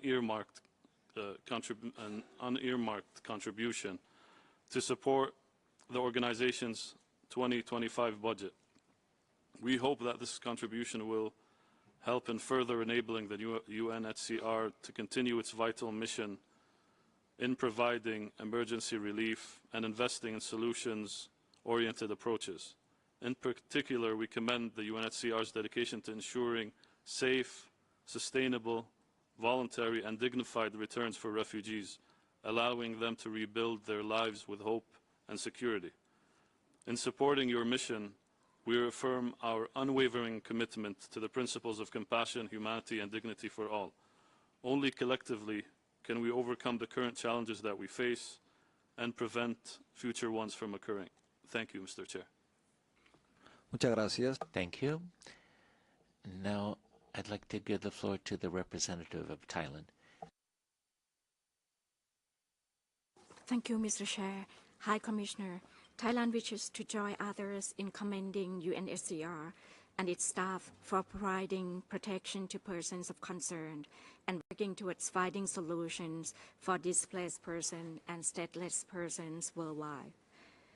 The Global Appeal 2025 indicated that for next year, we will witness the unprecedented scale, approximately 139 million of forcibly displaced and stateless people with budgeted needs of more than $10 billion. Thailand is concerned with this rising figure and also the reduction in funding that are necessary for the protection of UNHCR persons of concern. We also attach great importance to providing humanitarian assistance to those in need, including those affected by conflicts as well as by natural disasters, as per our long-standing humanitarian tradition. This year, we provided financial contributions to UNICEF in the areas of water, sanitation, and hygiene and nutrition to enhance efforts in addressing the rising needs of internally displaced persons in Myanmar through the Myanmar Humanitarian Response Plan, as well as to WFP to support the improvement of food security of the Rohingya population in Bangladesh. Each contribution is 1 million Thai baht in total. Moreover, as a demonstration of our solidarity with the international community and our commitment to lessen the plight of peoples in need of international protection, Thailand has recently provided an unearmarked sum of 1 million Thai baht to UNHCR.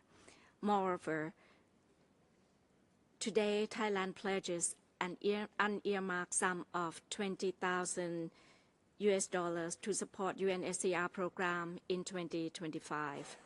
We hope that our flexible contribution will support UNHCR to continue their important work, including in addressing the humanitarian needs and saving lives of people in need of protection. I thank you.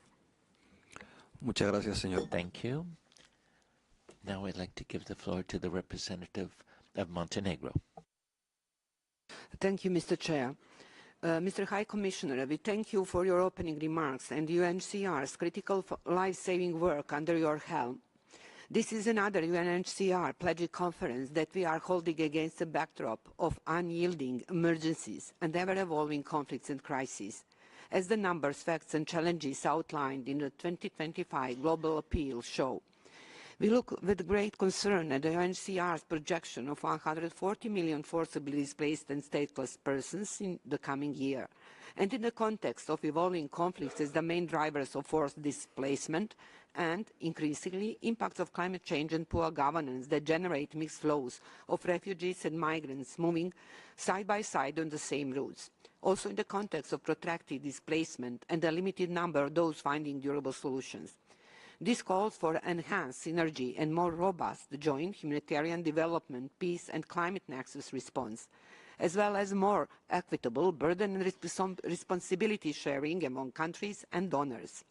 In this regard, we welcome UNHCR's interagency cooperation with IOM and other partners in implementing a route-based approach and addressing internal displacement, as well as UNHCR's catalytic role in mobilizing development and peace sectors while maintaining its core humanitarian and protection mandate. Mr. High Commissioner, we note with appreciation UNHCR's emphasis on sustainable responses that promote the inclusion of displaced persons in national and local structures as a beneficial model for both refugees and host communities, and on innovative approaches that build on the vision of the Global Compact on refugees and advance refuge inclusions, resilience, and self-reliance, while also leveraging the recently launched Global Alliance to End Statelessness and as solutions for statelessness persons. At the second 2023 Global Refugee Forum, Member States and other stakeholders committed to taking concrete measures to facilitate refugees' access to durable solutions in a wide range of multi-stakeholder pledges with the potential to make a significant difference. It is clear that turning these pledges into action is the responsibility of the pledging entities, but UNHCR's reaffirmed commitment to do all it can to support them remains vital. Mr. High Commissioner, as a country with a long tradition of providing refuge to all those fleeing conflict, violence and prosecution, Montenegro has also continued its earmarked financial support to 2025 UNHCR's budget. From the perspective of the significant funding shortfall facing UNHCR and the global humanitarian system, our financial contribution may seem modest, yet it exemplifies our steadfast support for UNHCR's vital work, as well as our commitment to multilateralism and multilateral solution to global changes. I thank you. Muchas gracias. Thank you very much. Now I'd like to give the floor to the representative of the Czech Republic. Thank you, Mr. Chair. Mr. High Commissioner, ambassadors, ladies and gentlemen, we share High Commissioner's concerns about the unprecedented scale of displacement resulting from the increasing number of humanitarian emergencies. Your estimate of almost 140 million forcibly displaced and stateless persons in 2025 is alarming, and your work, Mr. High Commissioner, has never been more important. The Czech Republic has been a long-standing partner to the UNHCR, and we highly value our partnership, both as a country hosting refugees and as a donor. Since the unprovoked and unjustified Russian aggression against Ukraine, the Czech Republic has granted protection to more than 650,000 people, and we have very much appreciated your support in handling this crisis. Equally, we value your unique know-how, your capacities and tailor-made solutions to help refugees all over the world. Your efforts to search for sustainable support in close cooperation with partner countries and to provide long-term solutions for displaced people are commendable. At a time when the impact of climate change on human mobility only exacerbates the global needs, the role of early warning systems, preparedness and anticipatory action is crucial. Disaster risk reduction and climate security has been a long-term priority of the Czech Republic, and we appreciate the UNHCR's contribution to these efforts while implementing the Global Compact for Refugees at the national and regional level. We also welcome your efforts on prioritization, sustainable programming, humanitarian development peace nexus, increased collaboration with local partners, and effective coordination across the UN system, especially with the IOM. Over the last decade, our cooperation overseas amounted to roughly 25 million euro, allocated in Africa, Middle East or Asia. This year, we have supported UNHCR operations in Afghanistan, Mauritania and Rwanda in the total amount of 3 million euro. Further funding was provided recently in reaction to the UN flash appeal to support Lebanese and Syrian refugees. In 2025, you can rely on our continued support. While we are not in a position to make a written pledge at this stage due to our budgetary rules, we would like to announce our intention to provide initial €1 million in support of refugees in the Middle East and further €120,000 in support of Afghan refugees in neighboring countries. These commitments are to be formalized very shortly. To conclude, allow me thank you, Mr. High Commissioner, and your teams in the field for all your tireless work, often in challenging and even life-threatening conditions. Your action is irreplaceable. Thank you. Muchas gracias. Thank you very much. Now I would like to give the floor to the representative of the Islamic Republic of Iran.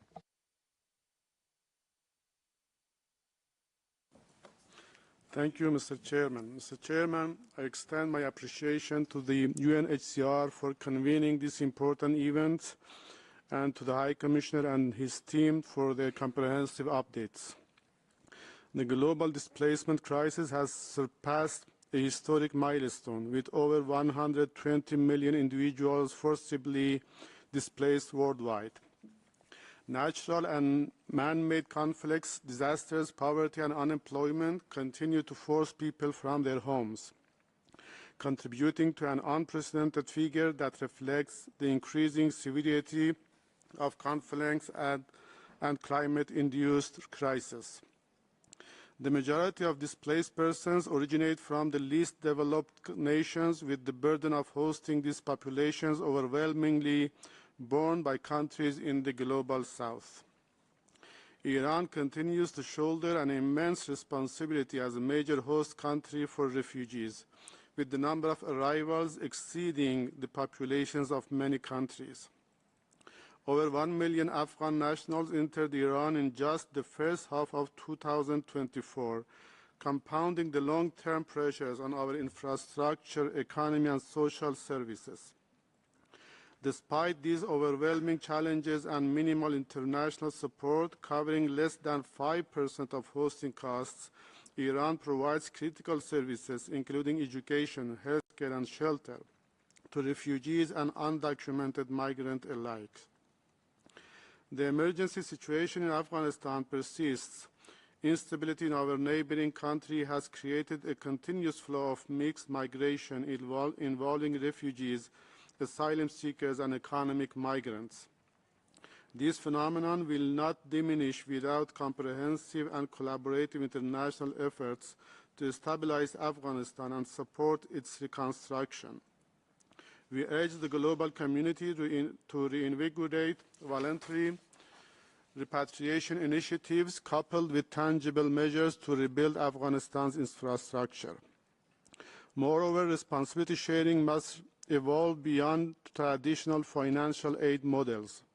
The global refugee crisis demands innovative funding mechanisms such as blended finance, public-private partnership, and leveraging new financial instruments to ensure sustainable and impactful support for host countries. Such approaches can enhance the credibility and sufficiency of funding and reduce reliance on limited ad hoc contributions. The pledging conference is a critical opportunity to reaffirm our collective commitment to equitable responsibility sharing and innovative solutions to alleviate the burden on host countries. We must work together to address the root causes of displacement and prioritize durable solutions, with voluntary repatriation as the preferred outcome. Stabilizing countries of origin and rebuilding infrastructure are essential to ensuring host nations can manage the burden while offering displaced populations hope for a secure and dignified future. I thank you. Muchas gracias. Thank you. Now I'd like to give the floor to the representative of Lithuania. Thank you, Mr. Chair. Mr. High Commissioner, Excellencies, ladies and gentlemen, it is my pleasure to be part of this pledging conference and speak on behalf of the Republic of Lithuania. Lithuania fully aligns itself with the statement of the European Union. I wish to take this opportunity to express my country's gratitude to the UNHCR for the long-lasting partnership and cooperation. Mr. Chairperson, Mr. High Commissioner, today's world unfortunately does not look brighter. and we share your assessment and concerns regarding the growing numbers of forcibly displaced and stateless persons. We continue to witness conflicts, violence, and abuses amidst the increasing challenges posed by the global climate crisis and unresolved pandemic management. The ongoing war of aggression by Russia against Ukraine further exacerbates the already dire humanitarian situation. Alongside this, we face catastrophic conditions in Gaza, Sudan, and Lebanon, as well as ongoing crises in other regions. These challenges demand our collective efforts and additional resources to address the urgent needs of those affected and to work towards sustainable solutions. Lithuania reiterates its unwavering commitment to international humanitarian community efforts to protect and assist forcibly uprooted people, to meet their basic needs and guarantee the respect of their human rights. For the purpose of implementation of the Global Refugee Forum commitments and to address the needs of UNHCR Global Appeal 2025, we would like to announce the Lithuanian pledge to contribute €200,000 to the 2025 year's budget. Let me assure you that my country is ready to take part in our common efforts to reflect the need of global solidarity and innovative approaches to support displaced populations and their host communities. I thank you. Muchas gracias. Thank you. Now I'd like to give the floor to the representative of Sudan.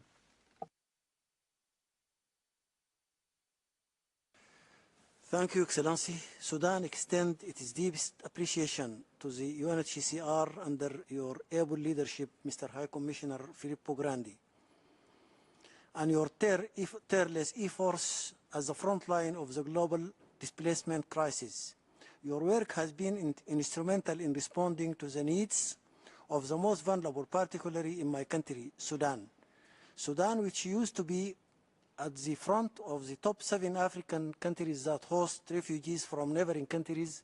However, the ongoing insurgency has added further complication to the already complicated situation.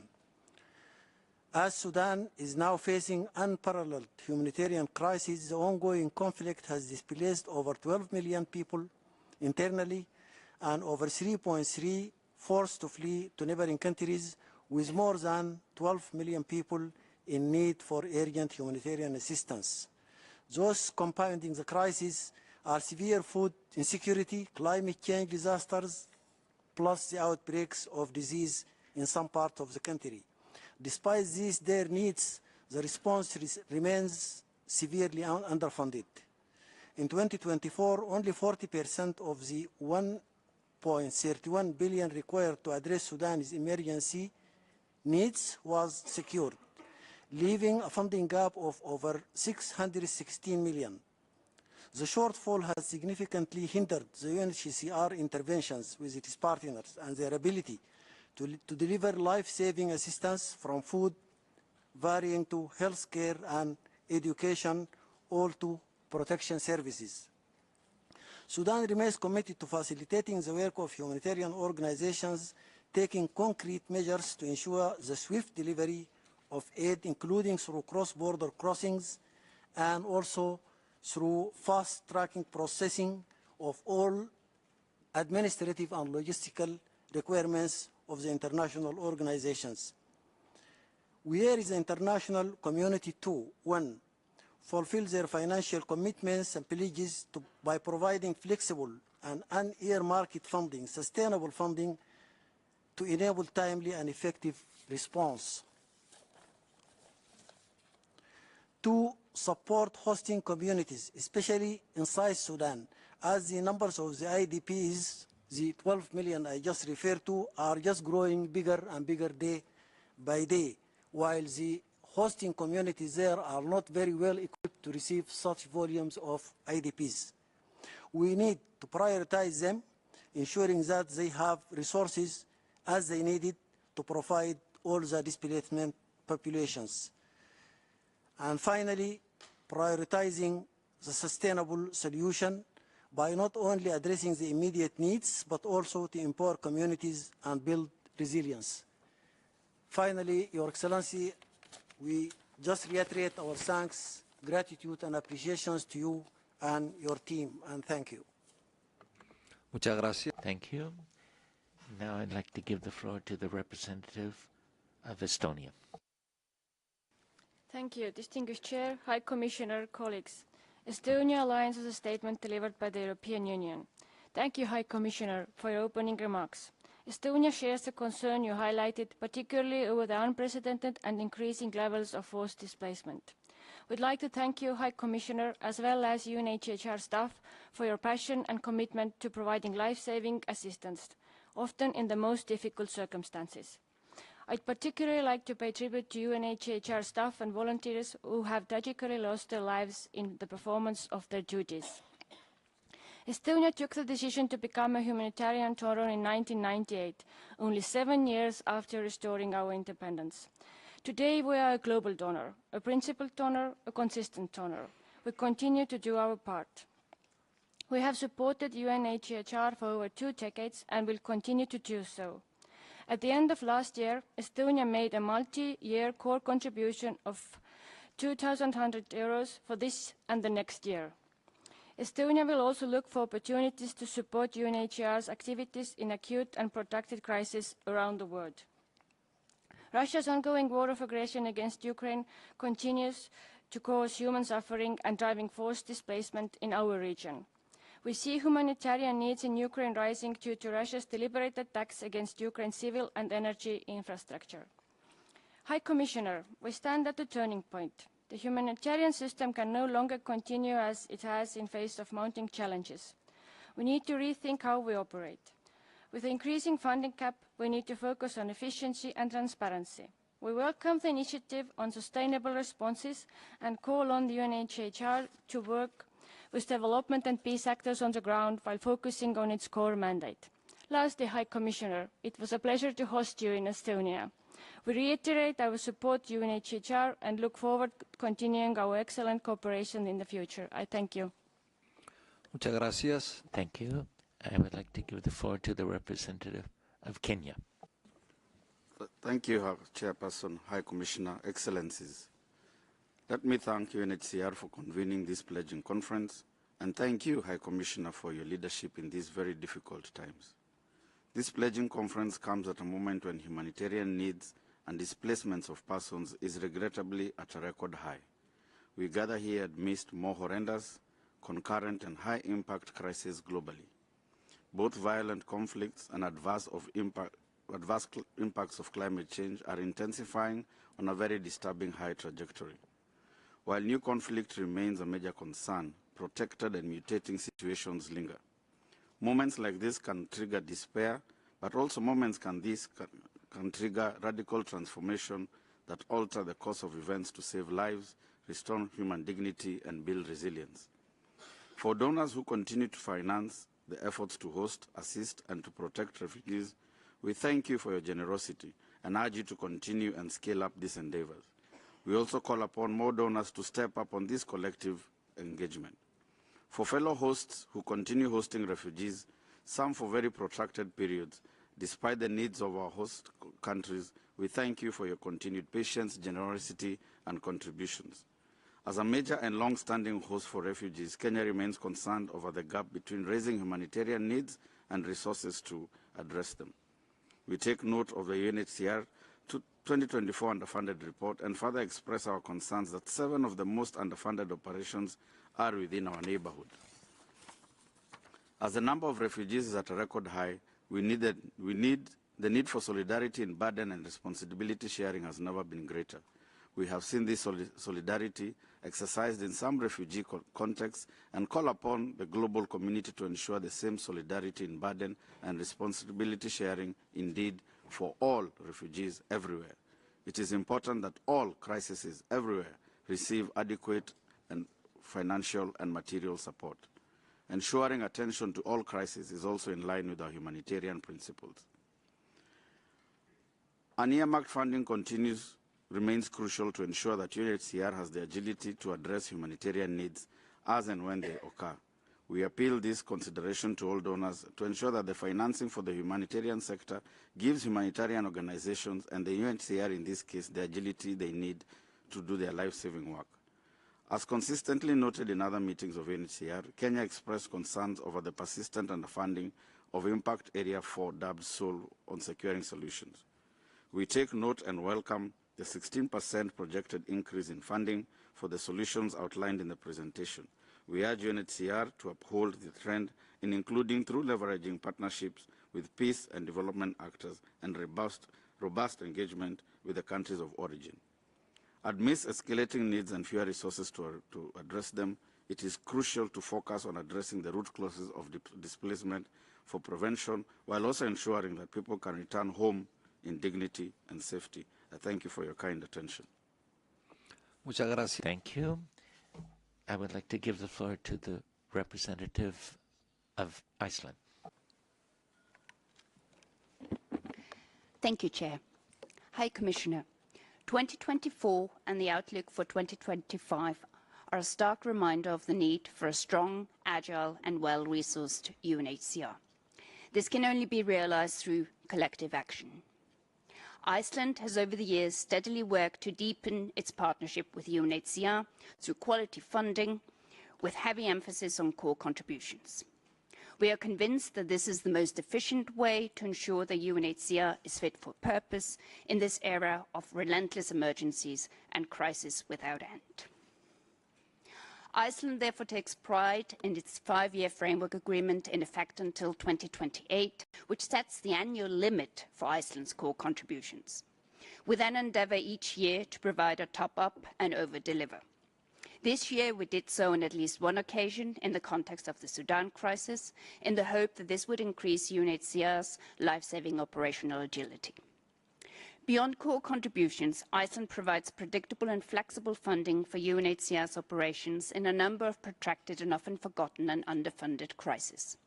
Against this backdrop, we are pleased to announce a 2-year extension of our flexible multi-year commitment to the Afghanistan crisis.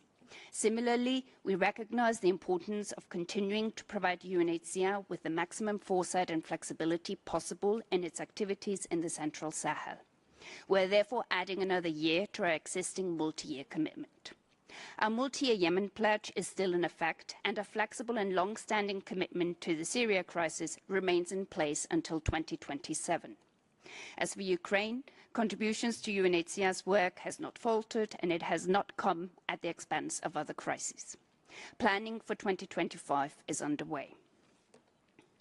With tomorrow's launch of the Global Humanitarian Overview, and in keeping with our tradition, Iceland will strive to respond to newly emerging or surging emergencies in the course of 2025, with a focus on quality funding, to ensure the level of responsiveness and adaptability that beneficiaries, hosts and donors alike expect of UNHCR.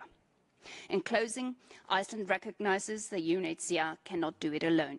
We therefore do our utmost to ensure a holistic approach, and in line with our sustained financing of UNHCR, we apply the same logic to our partnerships with our other key humanitarian partners and our development partners. I thank you. Muchas gracias. Thank you. Now I'd like to give the floor to the representative of Uganda. Thank you, Chair. A special thank you to the High Commissioner and Director Dominic for your eloquent overview of the tough realities that continue to unfold globally amidst the worsening humanitarian crisis. Chair, today is not an opportunity to just resound solidarity with 120 million people, but it's actually an opportunity to announce shared responsibility with hosting states like Uganda, and even more with our hosting communities, whose generosity directly dictates our government's refugee policy. As a hosting state of over 1.76 million refugees, receiving an average of 13,000 refugees every month for the last 3 years, we are all ears to the announcement at the end of this pledging conference. Dominique, I can't wait to hear that figure. Unfortunately, as a hosting state, we do not have a choice when it comes to pledging. We do so every day. These people are on our land, and therefore we implement our pledge every day. So it's unfair that Dominique will not announce a figure that Uganda contributes. Chair, in a special way, we would like to thank the High Commissioner for his recent visit to Uganda. Thank you, Mr. Filippo, for flying the humanitarian flag very, very high. But most, thank you for your humane approach to this cause. As you rightly shared in your remarks, your visit was also a reminder of the real bitter truth that refugees in Uganda continue to face. I was privileged to be a part to listen to those harrowing stories from the 7 young women that also doubled as young mothers who have reduced the whole mission, government and UNHCR to tears. No woman, and I repeat, no woman, as a woman speaking, should ever witness their daughters being raped. No woman should ever have their bellies cut and ripped open under the guise of terror, neither subjected to sexual torture or compelled to perform sexual acts with their own children or their fathers. And as harrowing as this sounds, I'm being very modest and careful in not repeating the exact painful experiences that we listened. High Commissioner can attest to this. But why are we laboring to resound these painful stories at a pledging conference where I'm sure you're interested in hearing figures on what we are announcing? We do so because we joined the High Commissioner and Dominique to call to respond generously to this pledging.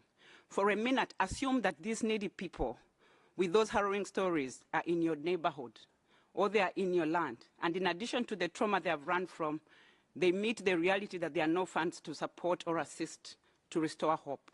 As a host, we have played our part. We have rescued them from insecurity and silenced the horrifying sound of the gunshots that they ran from. The next, we count on everyone here. And like the High Commissioner said, we are happy to hear many states pledge an earmarked funding. And it is true that earmarking only undermines efficiency and paralyzes real-time response. I'm happy today to pledge and announce that we as a country and the government will continue to protect refugees and afford them refuge as a matter of principle. And we are calling on every donor to do so also as a matter of principle, irrespective of our different political interests. Finally, the time is now to choose the right side of history. High Commissioner's asks today are not too much of us. And if Uganda, a low-income country, maintains a principled position on hosting refugees amidst our real socio-economic challenges, our partners in a better financial state can definitely do more and should indeed do more. And we are grateful to those that are already doing this. Just keep on going. I thank you. Muchas gracias. Thank you. I would like to give the floor to the representative of the Philippines. Thank you, Mr. Chair, for giving me the floor. We appreciate the presentation and the global appeal given, as well as heed the call of the High Commissioner. The Philippines' consistent contribution to the UNHCR is a testament to our steadfast commitment to supporting the global response to the urgent needs of refugees, stateless, and displaced persons. Last year, we increased our contribution and in line with our enduring support, the Philippines is honored to announce our modest unearmarked contribution of $150,000 for the UNHCR's 2025 programs. We hope that this support will help address the needs of the forcibly displaced persons and thus form part of the broader global response. Thank you.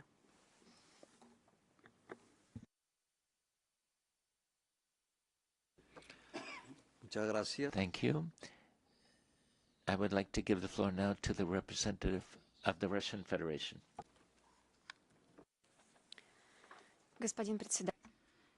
President, High Commissioner, Russia considers the activities of taking care of refugees and displaced persons as one of the core tasks and priorities for us in the humanitarian sphere.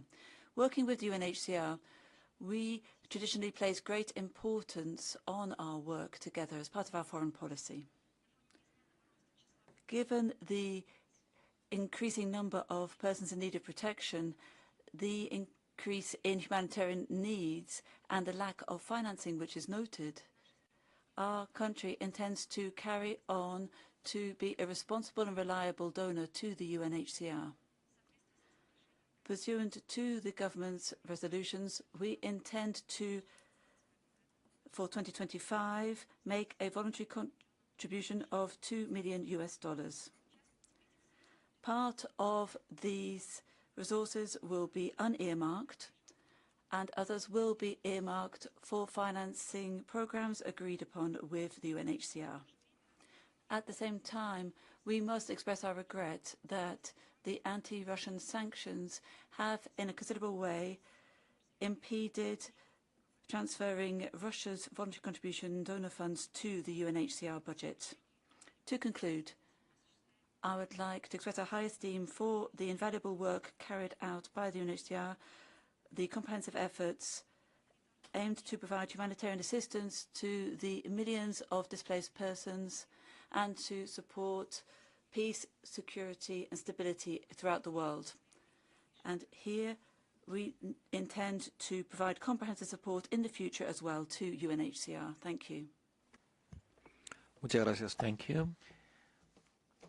Now I'd like to give the floor to the representative of Qatar.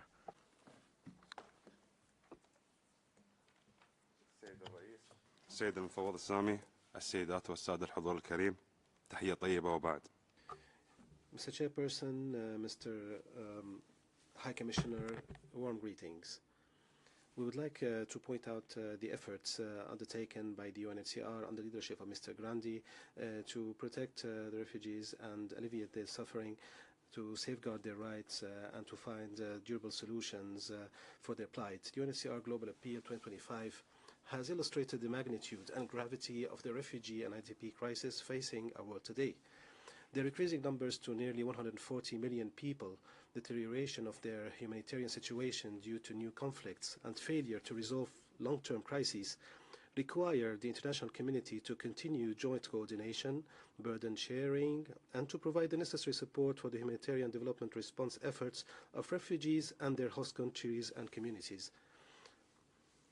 In this regard, the State of Qatar condemns the aggression, attacks, and heinous crimes committed by the Israeli occupying forces against the Palestinian people and their deliberate targeting of refugees and IDP camps, UNRWA schools, and civilian facilities housing them.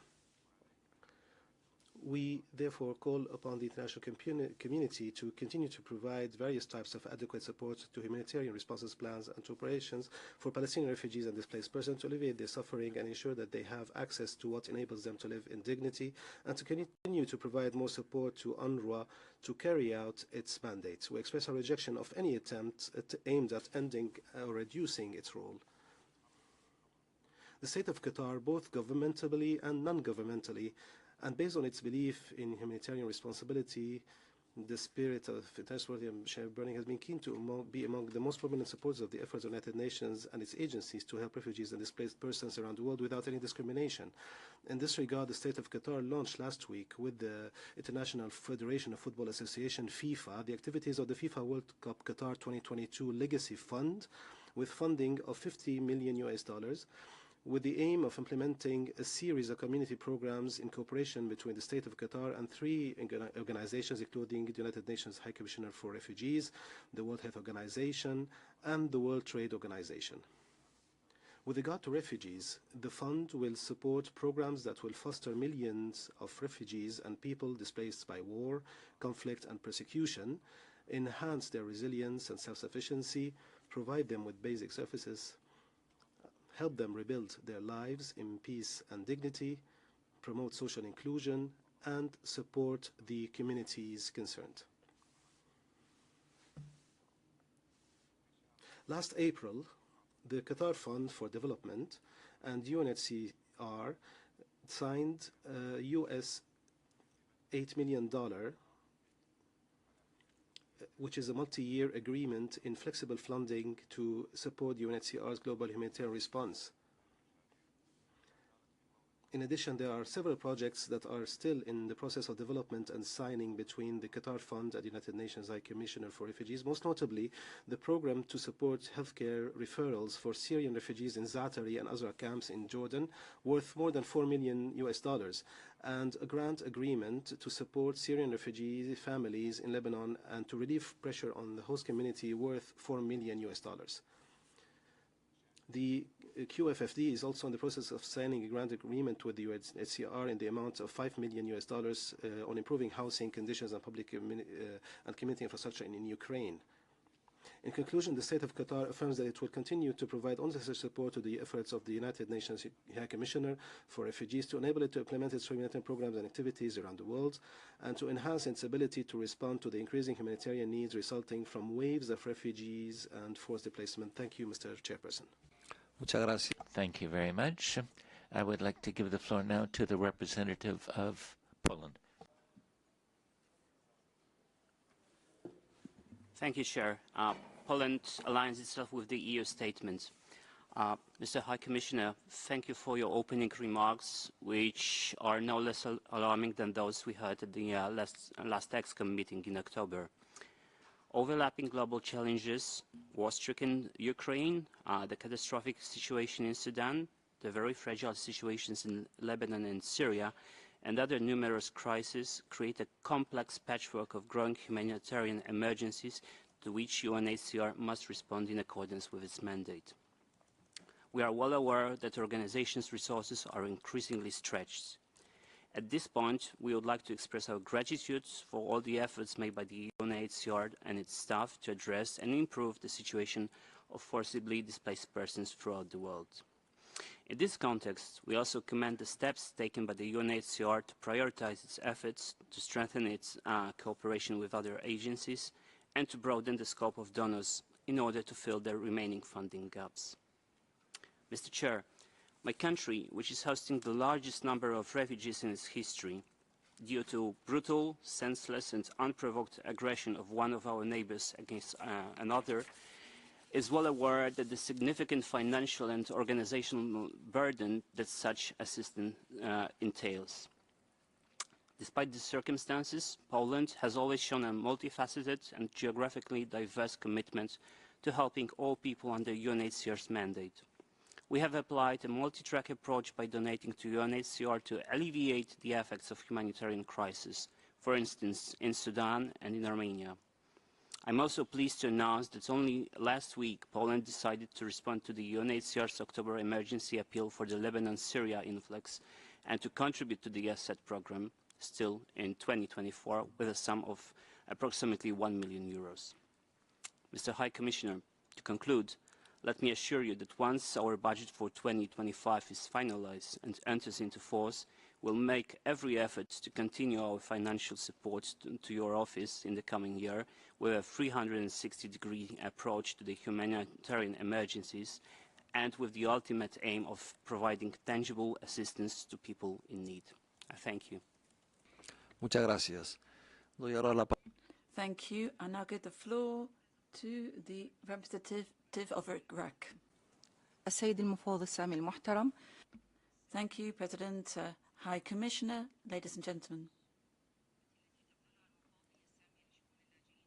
في ظل الظروف الاستثنائية التي تمر بها أو التي يمر بها وضع العالم بشكل عام، ما يجعلها في موقع لا تحسد عليه بين انخفاض الموارد بشكل كبير وارتفاع حجم الأزمات وما يرافقه من تزايد أعداد الفئات التي تستهدفها المفوضية. We have seen a sharp increase in the number of persons requiring the protection of the UNHCR, whilst accompanying all displaced persons, refugees. Today, we are taking the floor to insist upon the importance of identifying the origins of these humanitarian crises. The war conducted by the occupying forces on a daily basis against the Palestinian people is targeting humanitarian organizations, including UNRWA. And we're also seeing the crises in Lebanon, in Sudan, and we're seeing in Syria as well, where the number of refugees is increasing day upon day. In addition, we have the climate crisis. The international community is not finding any solution to climate change, but what we could do is to bring an end to all of these wars of aggression.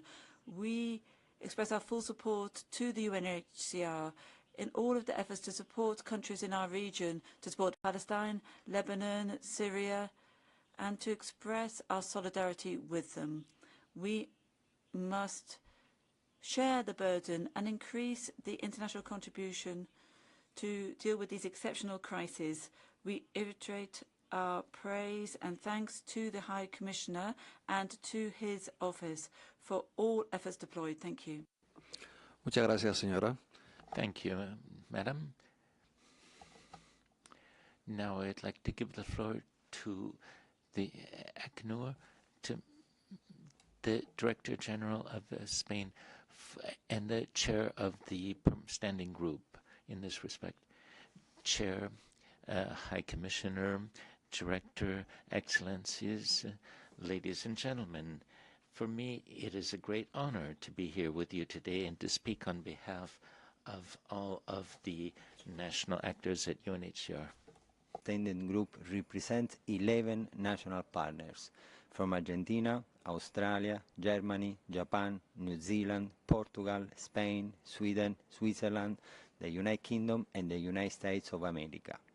Entrusted with UNHCR name, logo and brand, we play a crucial role for UNHCR in mobilizing private sector funds for refugees and awareness for the cause. We work closely with UNHCR, linked by our shared mission and commitment to supporting forcibly displaced people. Our collaboration is grounded in mutual respect. National partners focus on fundraising and building meaningful connections with individuals, corporates, and foundations, channeling this generosity so UNHCR can carry out its critical work, saving lives, protecting rights, and creating a better future for people forced to flee their homes. The funding that we national partners raise continues to make a significant contribution to UNHCR operations globally. In 2024, funding by national partners will account for more than 55% of the UNHCR annual private sector income from corporations, foundations, philanthropists, and millions of individual donors globally. Of these funds, a significant portion was flexible in nature. We are also proud that today we feature together with many of you among UNHCR's top 20 global donors, including my own organization, España con ACNUR, alongside USA for UNHCR and Japan for UNHCR. Our capacity to generate flexible funding is the result of UNHCR's foresight and strategy to invest in fundraising channels that provide predictable and sustainable income to UNHCR. National partners serve as a vital link between the public and UNHCR. Collectively, national partners are speaking to millions of individuals around the world on a daily basis. Our donors are deeply concerned about the compounding impact of war, famine and climate change, and they are equally determined to contribute to efforts that promote peace and to find durable solutions that offer safety, opportunity and hope to displaced people. We often see the UN Refugee Agency on the news, responding to wars and natural disasters, but much of the support made possible by our donors goes behind headlines. This year, we have raised significant funds to ensure refugee children in multiple countries have access to a decent education, providing hope for a better future and transforming not only their life, but their communities too. We act as a bridge to corporations around the world that are committed to making a difference, working together with the UNHCR to find solutions that create lasting, positive impact, building connections with organizations that recognize the skills and the experience refugees bring, helping to strengthen their workforce while giving individuals the opportunity to rebuild their life in new communities.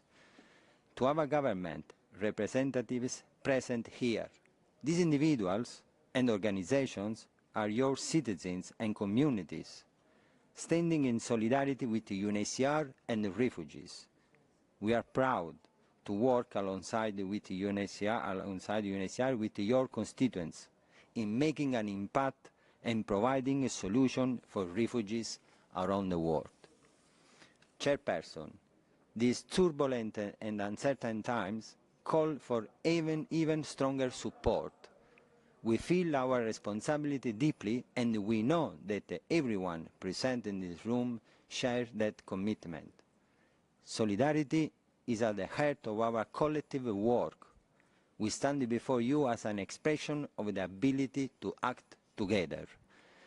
Let us all do everything we can to help the 123 million displaced people today. In closing, we wish to express our strong and unwavering commitment to the UN Refugee Agency and to the millions of forcibly displaced and stateless people.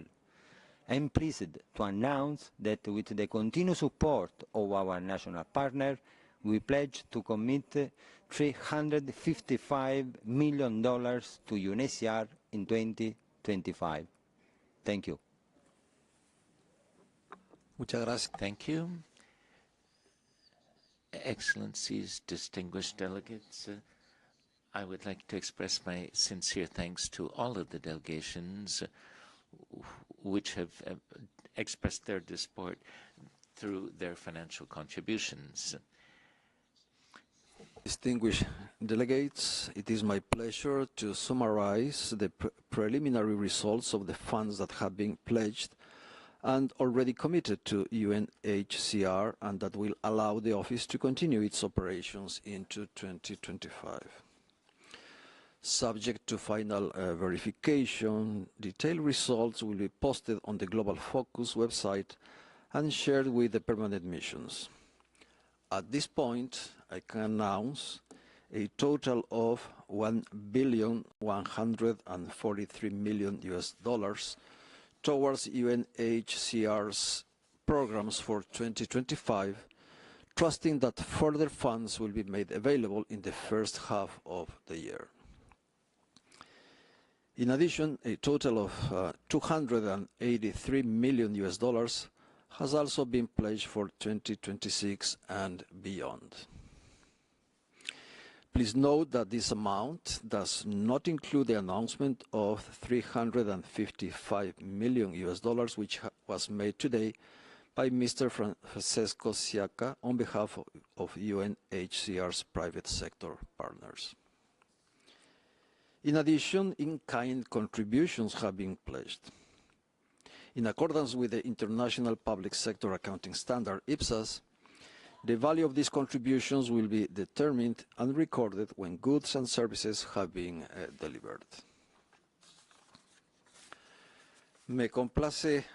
I would now like to invite the High Commissioner to give us a few closing remarks. You have the floor, Mr. High Commissioner. Muchas gracias, Embajador. Thank you, Ambassador. You heard the figures. I won't repeat them except to note that the overall pledges by governments, so excluding the pledge that we heard from the national partners, amounting to $1.14 billion, is the highest that we have ever recorded at a pledging conference. So thank you very much.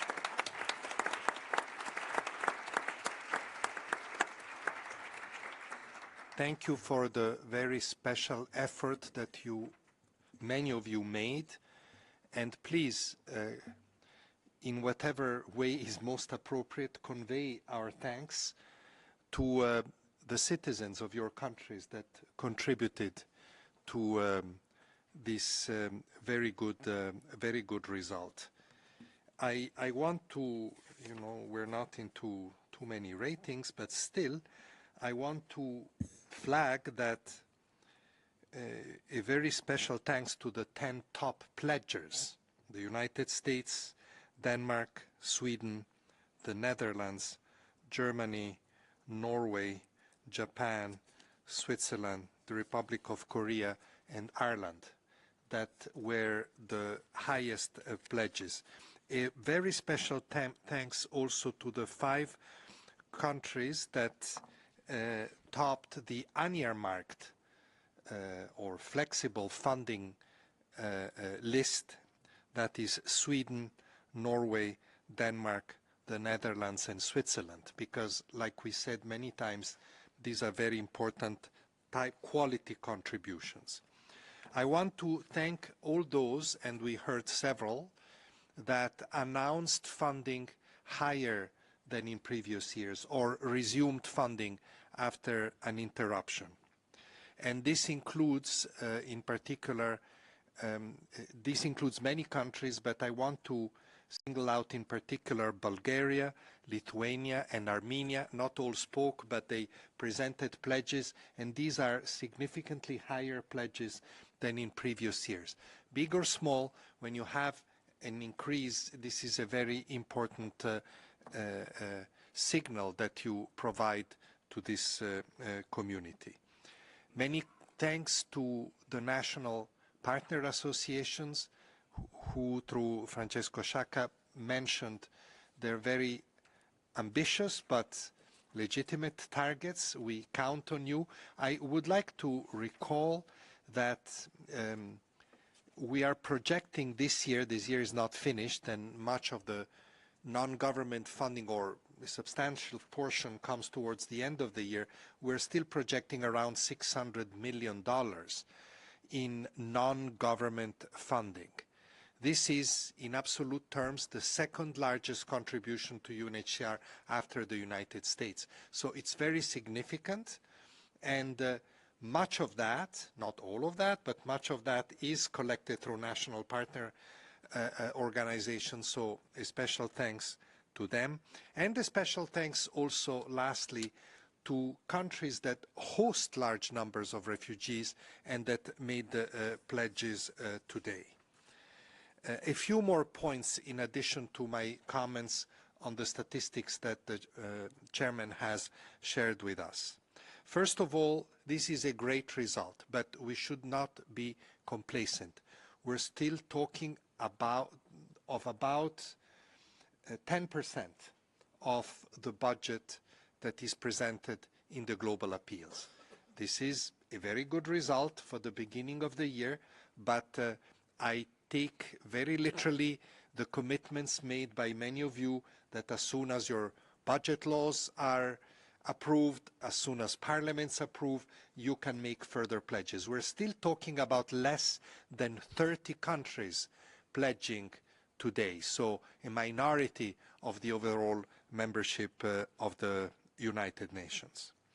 I want to echo an important point made, if I recall, by the ambassador of Ireland, who mentioned the importance of not neglecting any crisis. There are too many crises that, especially in this very earmarked system of funding, are penalized by lack of funding. So sometimes, even if the overall funding is good, you still have big pockets of underfunding, especially in some less visible situations that are regrettable, and I would like to really flag it to your attention.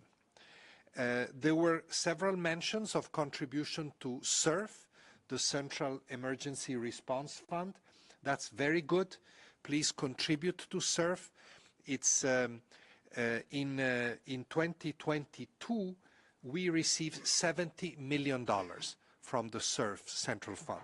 In 2023, we received $96 million from CERF. And this year, I think we are on course to projecting about 70 million again. We're not yet there. We're about at 50 million. Nevertheless, one way or the other, and you know, CERF is very much linked to emergencies, it is an important contributor to our operations. So what you contribute to CERF is very important for UNHCR. Thanks to all of you who mentioned the sustainable responses. This is not just about UNHCR, as you mentioned, many of you mentioned. This is about the humanitarian system as a whole needing to move towards sustainable responses. Today and tomorrow, I can't remember the exact dates, the global humanitarian appeal will be launched. As a matter of fact, that's why the Deputy High Commissioner is not here, because she's on her way to Nairobi, where she will participate in the Africa launch of the global appeal, the overall humanitarian appeal. But I think that you know, the challenge is bigger than UNHCR. As I told you, I sat in the Chief Executives Board with the Secretary General a few weeks ago. I sat in the first interagency standing committee, the humanitarian coordination body of the humanitarian community, chaired by the new emergency relief coordinator, Tom Fletcher, yesterday, and this sustainability was really at the heart of all our discussions. Thanks very much to all those who mentioned the high-level officials meeting that will take place in December next year, in a year's time. That will also mark the 75th anniversary of this organization, of UNHCR. It's very important that we accelerate the implementation of the pledges of last year's Global Refugee Forum, because that will be the moment of reckoning, the moment in which we will take stock not only of the financial pledges, but also of the policy and other solidarity pledges that were expressed at the GRF, looking, of course, ahead to the next GRF in 2027. So thank you all for this great results of today. We should be pleased. We should not sit on the laurels. We should keep working for more contributions to come and more work to come in the next year. And I'd like to end by recalling the words that we heard from the delegation of Uganda, who said, you know, host countries fulfill their pledges every day. And we owe it to them, to the host communities on the front lines, and of course to the refugees and displaced, to keep up this commitment and the good pledges. Thank you very much, everybody.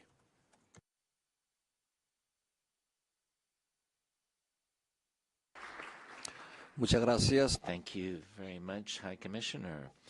Now, I would like to express my thanks to all of the states for their unflagging support to UNHCR and the vulnerable populations it serves. I would also like to emphasize that the support which we provide comes in many different forms and channels, through generous financial contributions, through the welcoming of affected populations, and through the welcome extended to resettled persons, as well as through promotion activities. It is through these channels, every one of which is essential, that we collectively express our solidarity with refugees, stateless persons, and internally displaced persons. This enables their immediate protection and facilitates the achieving of lasting solutions. I would also like to thank the UNHCR's national partners for their very significant contributions. UNHCR continues to count on all of you for your ongoing cooperation and support. Thank you very much. And the sitting is lifted.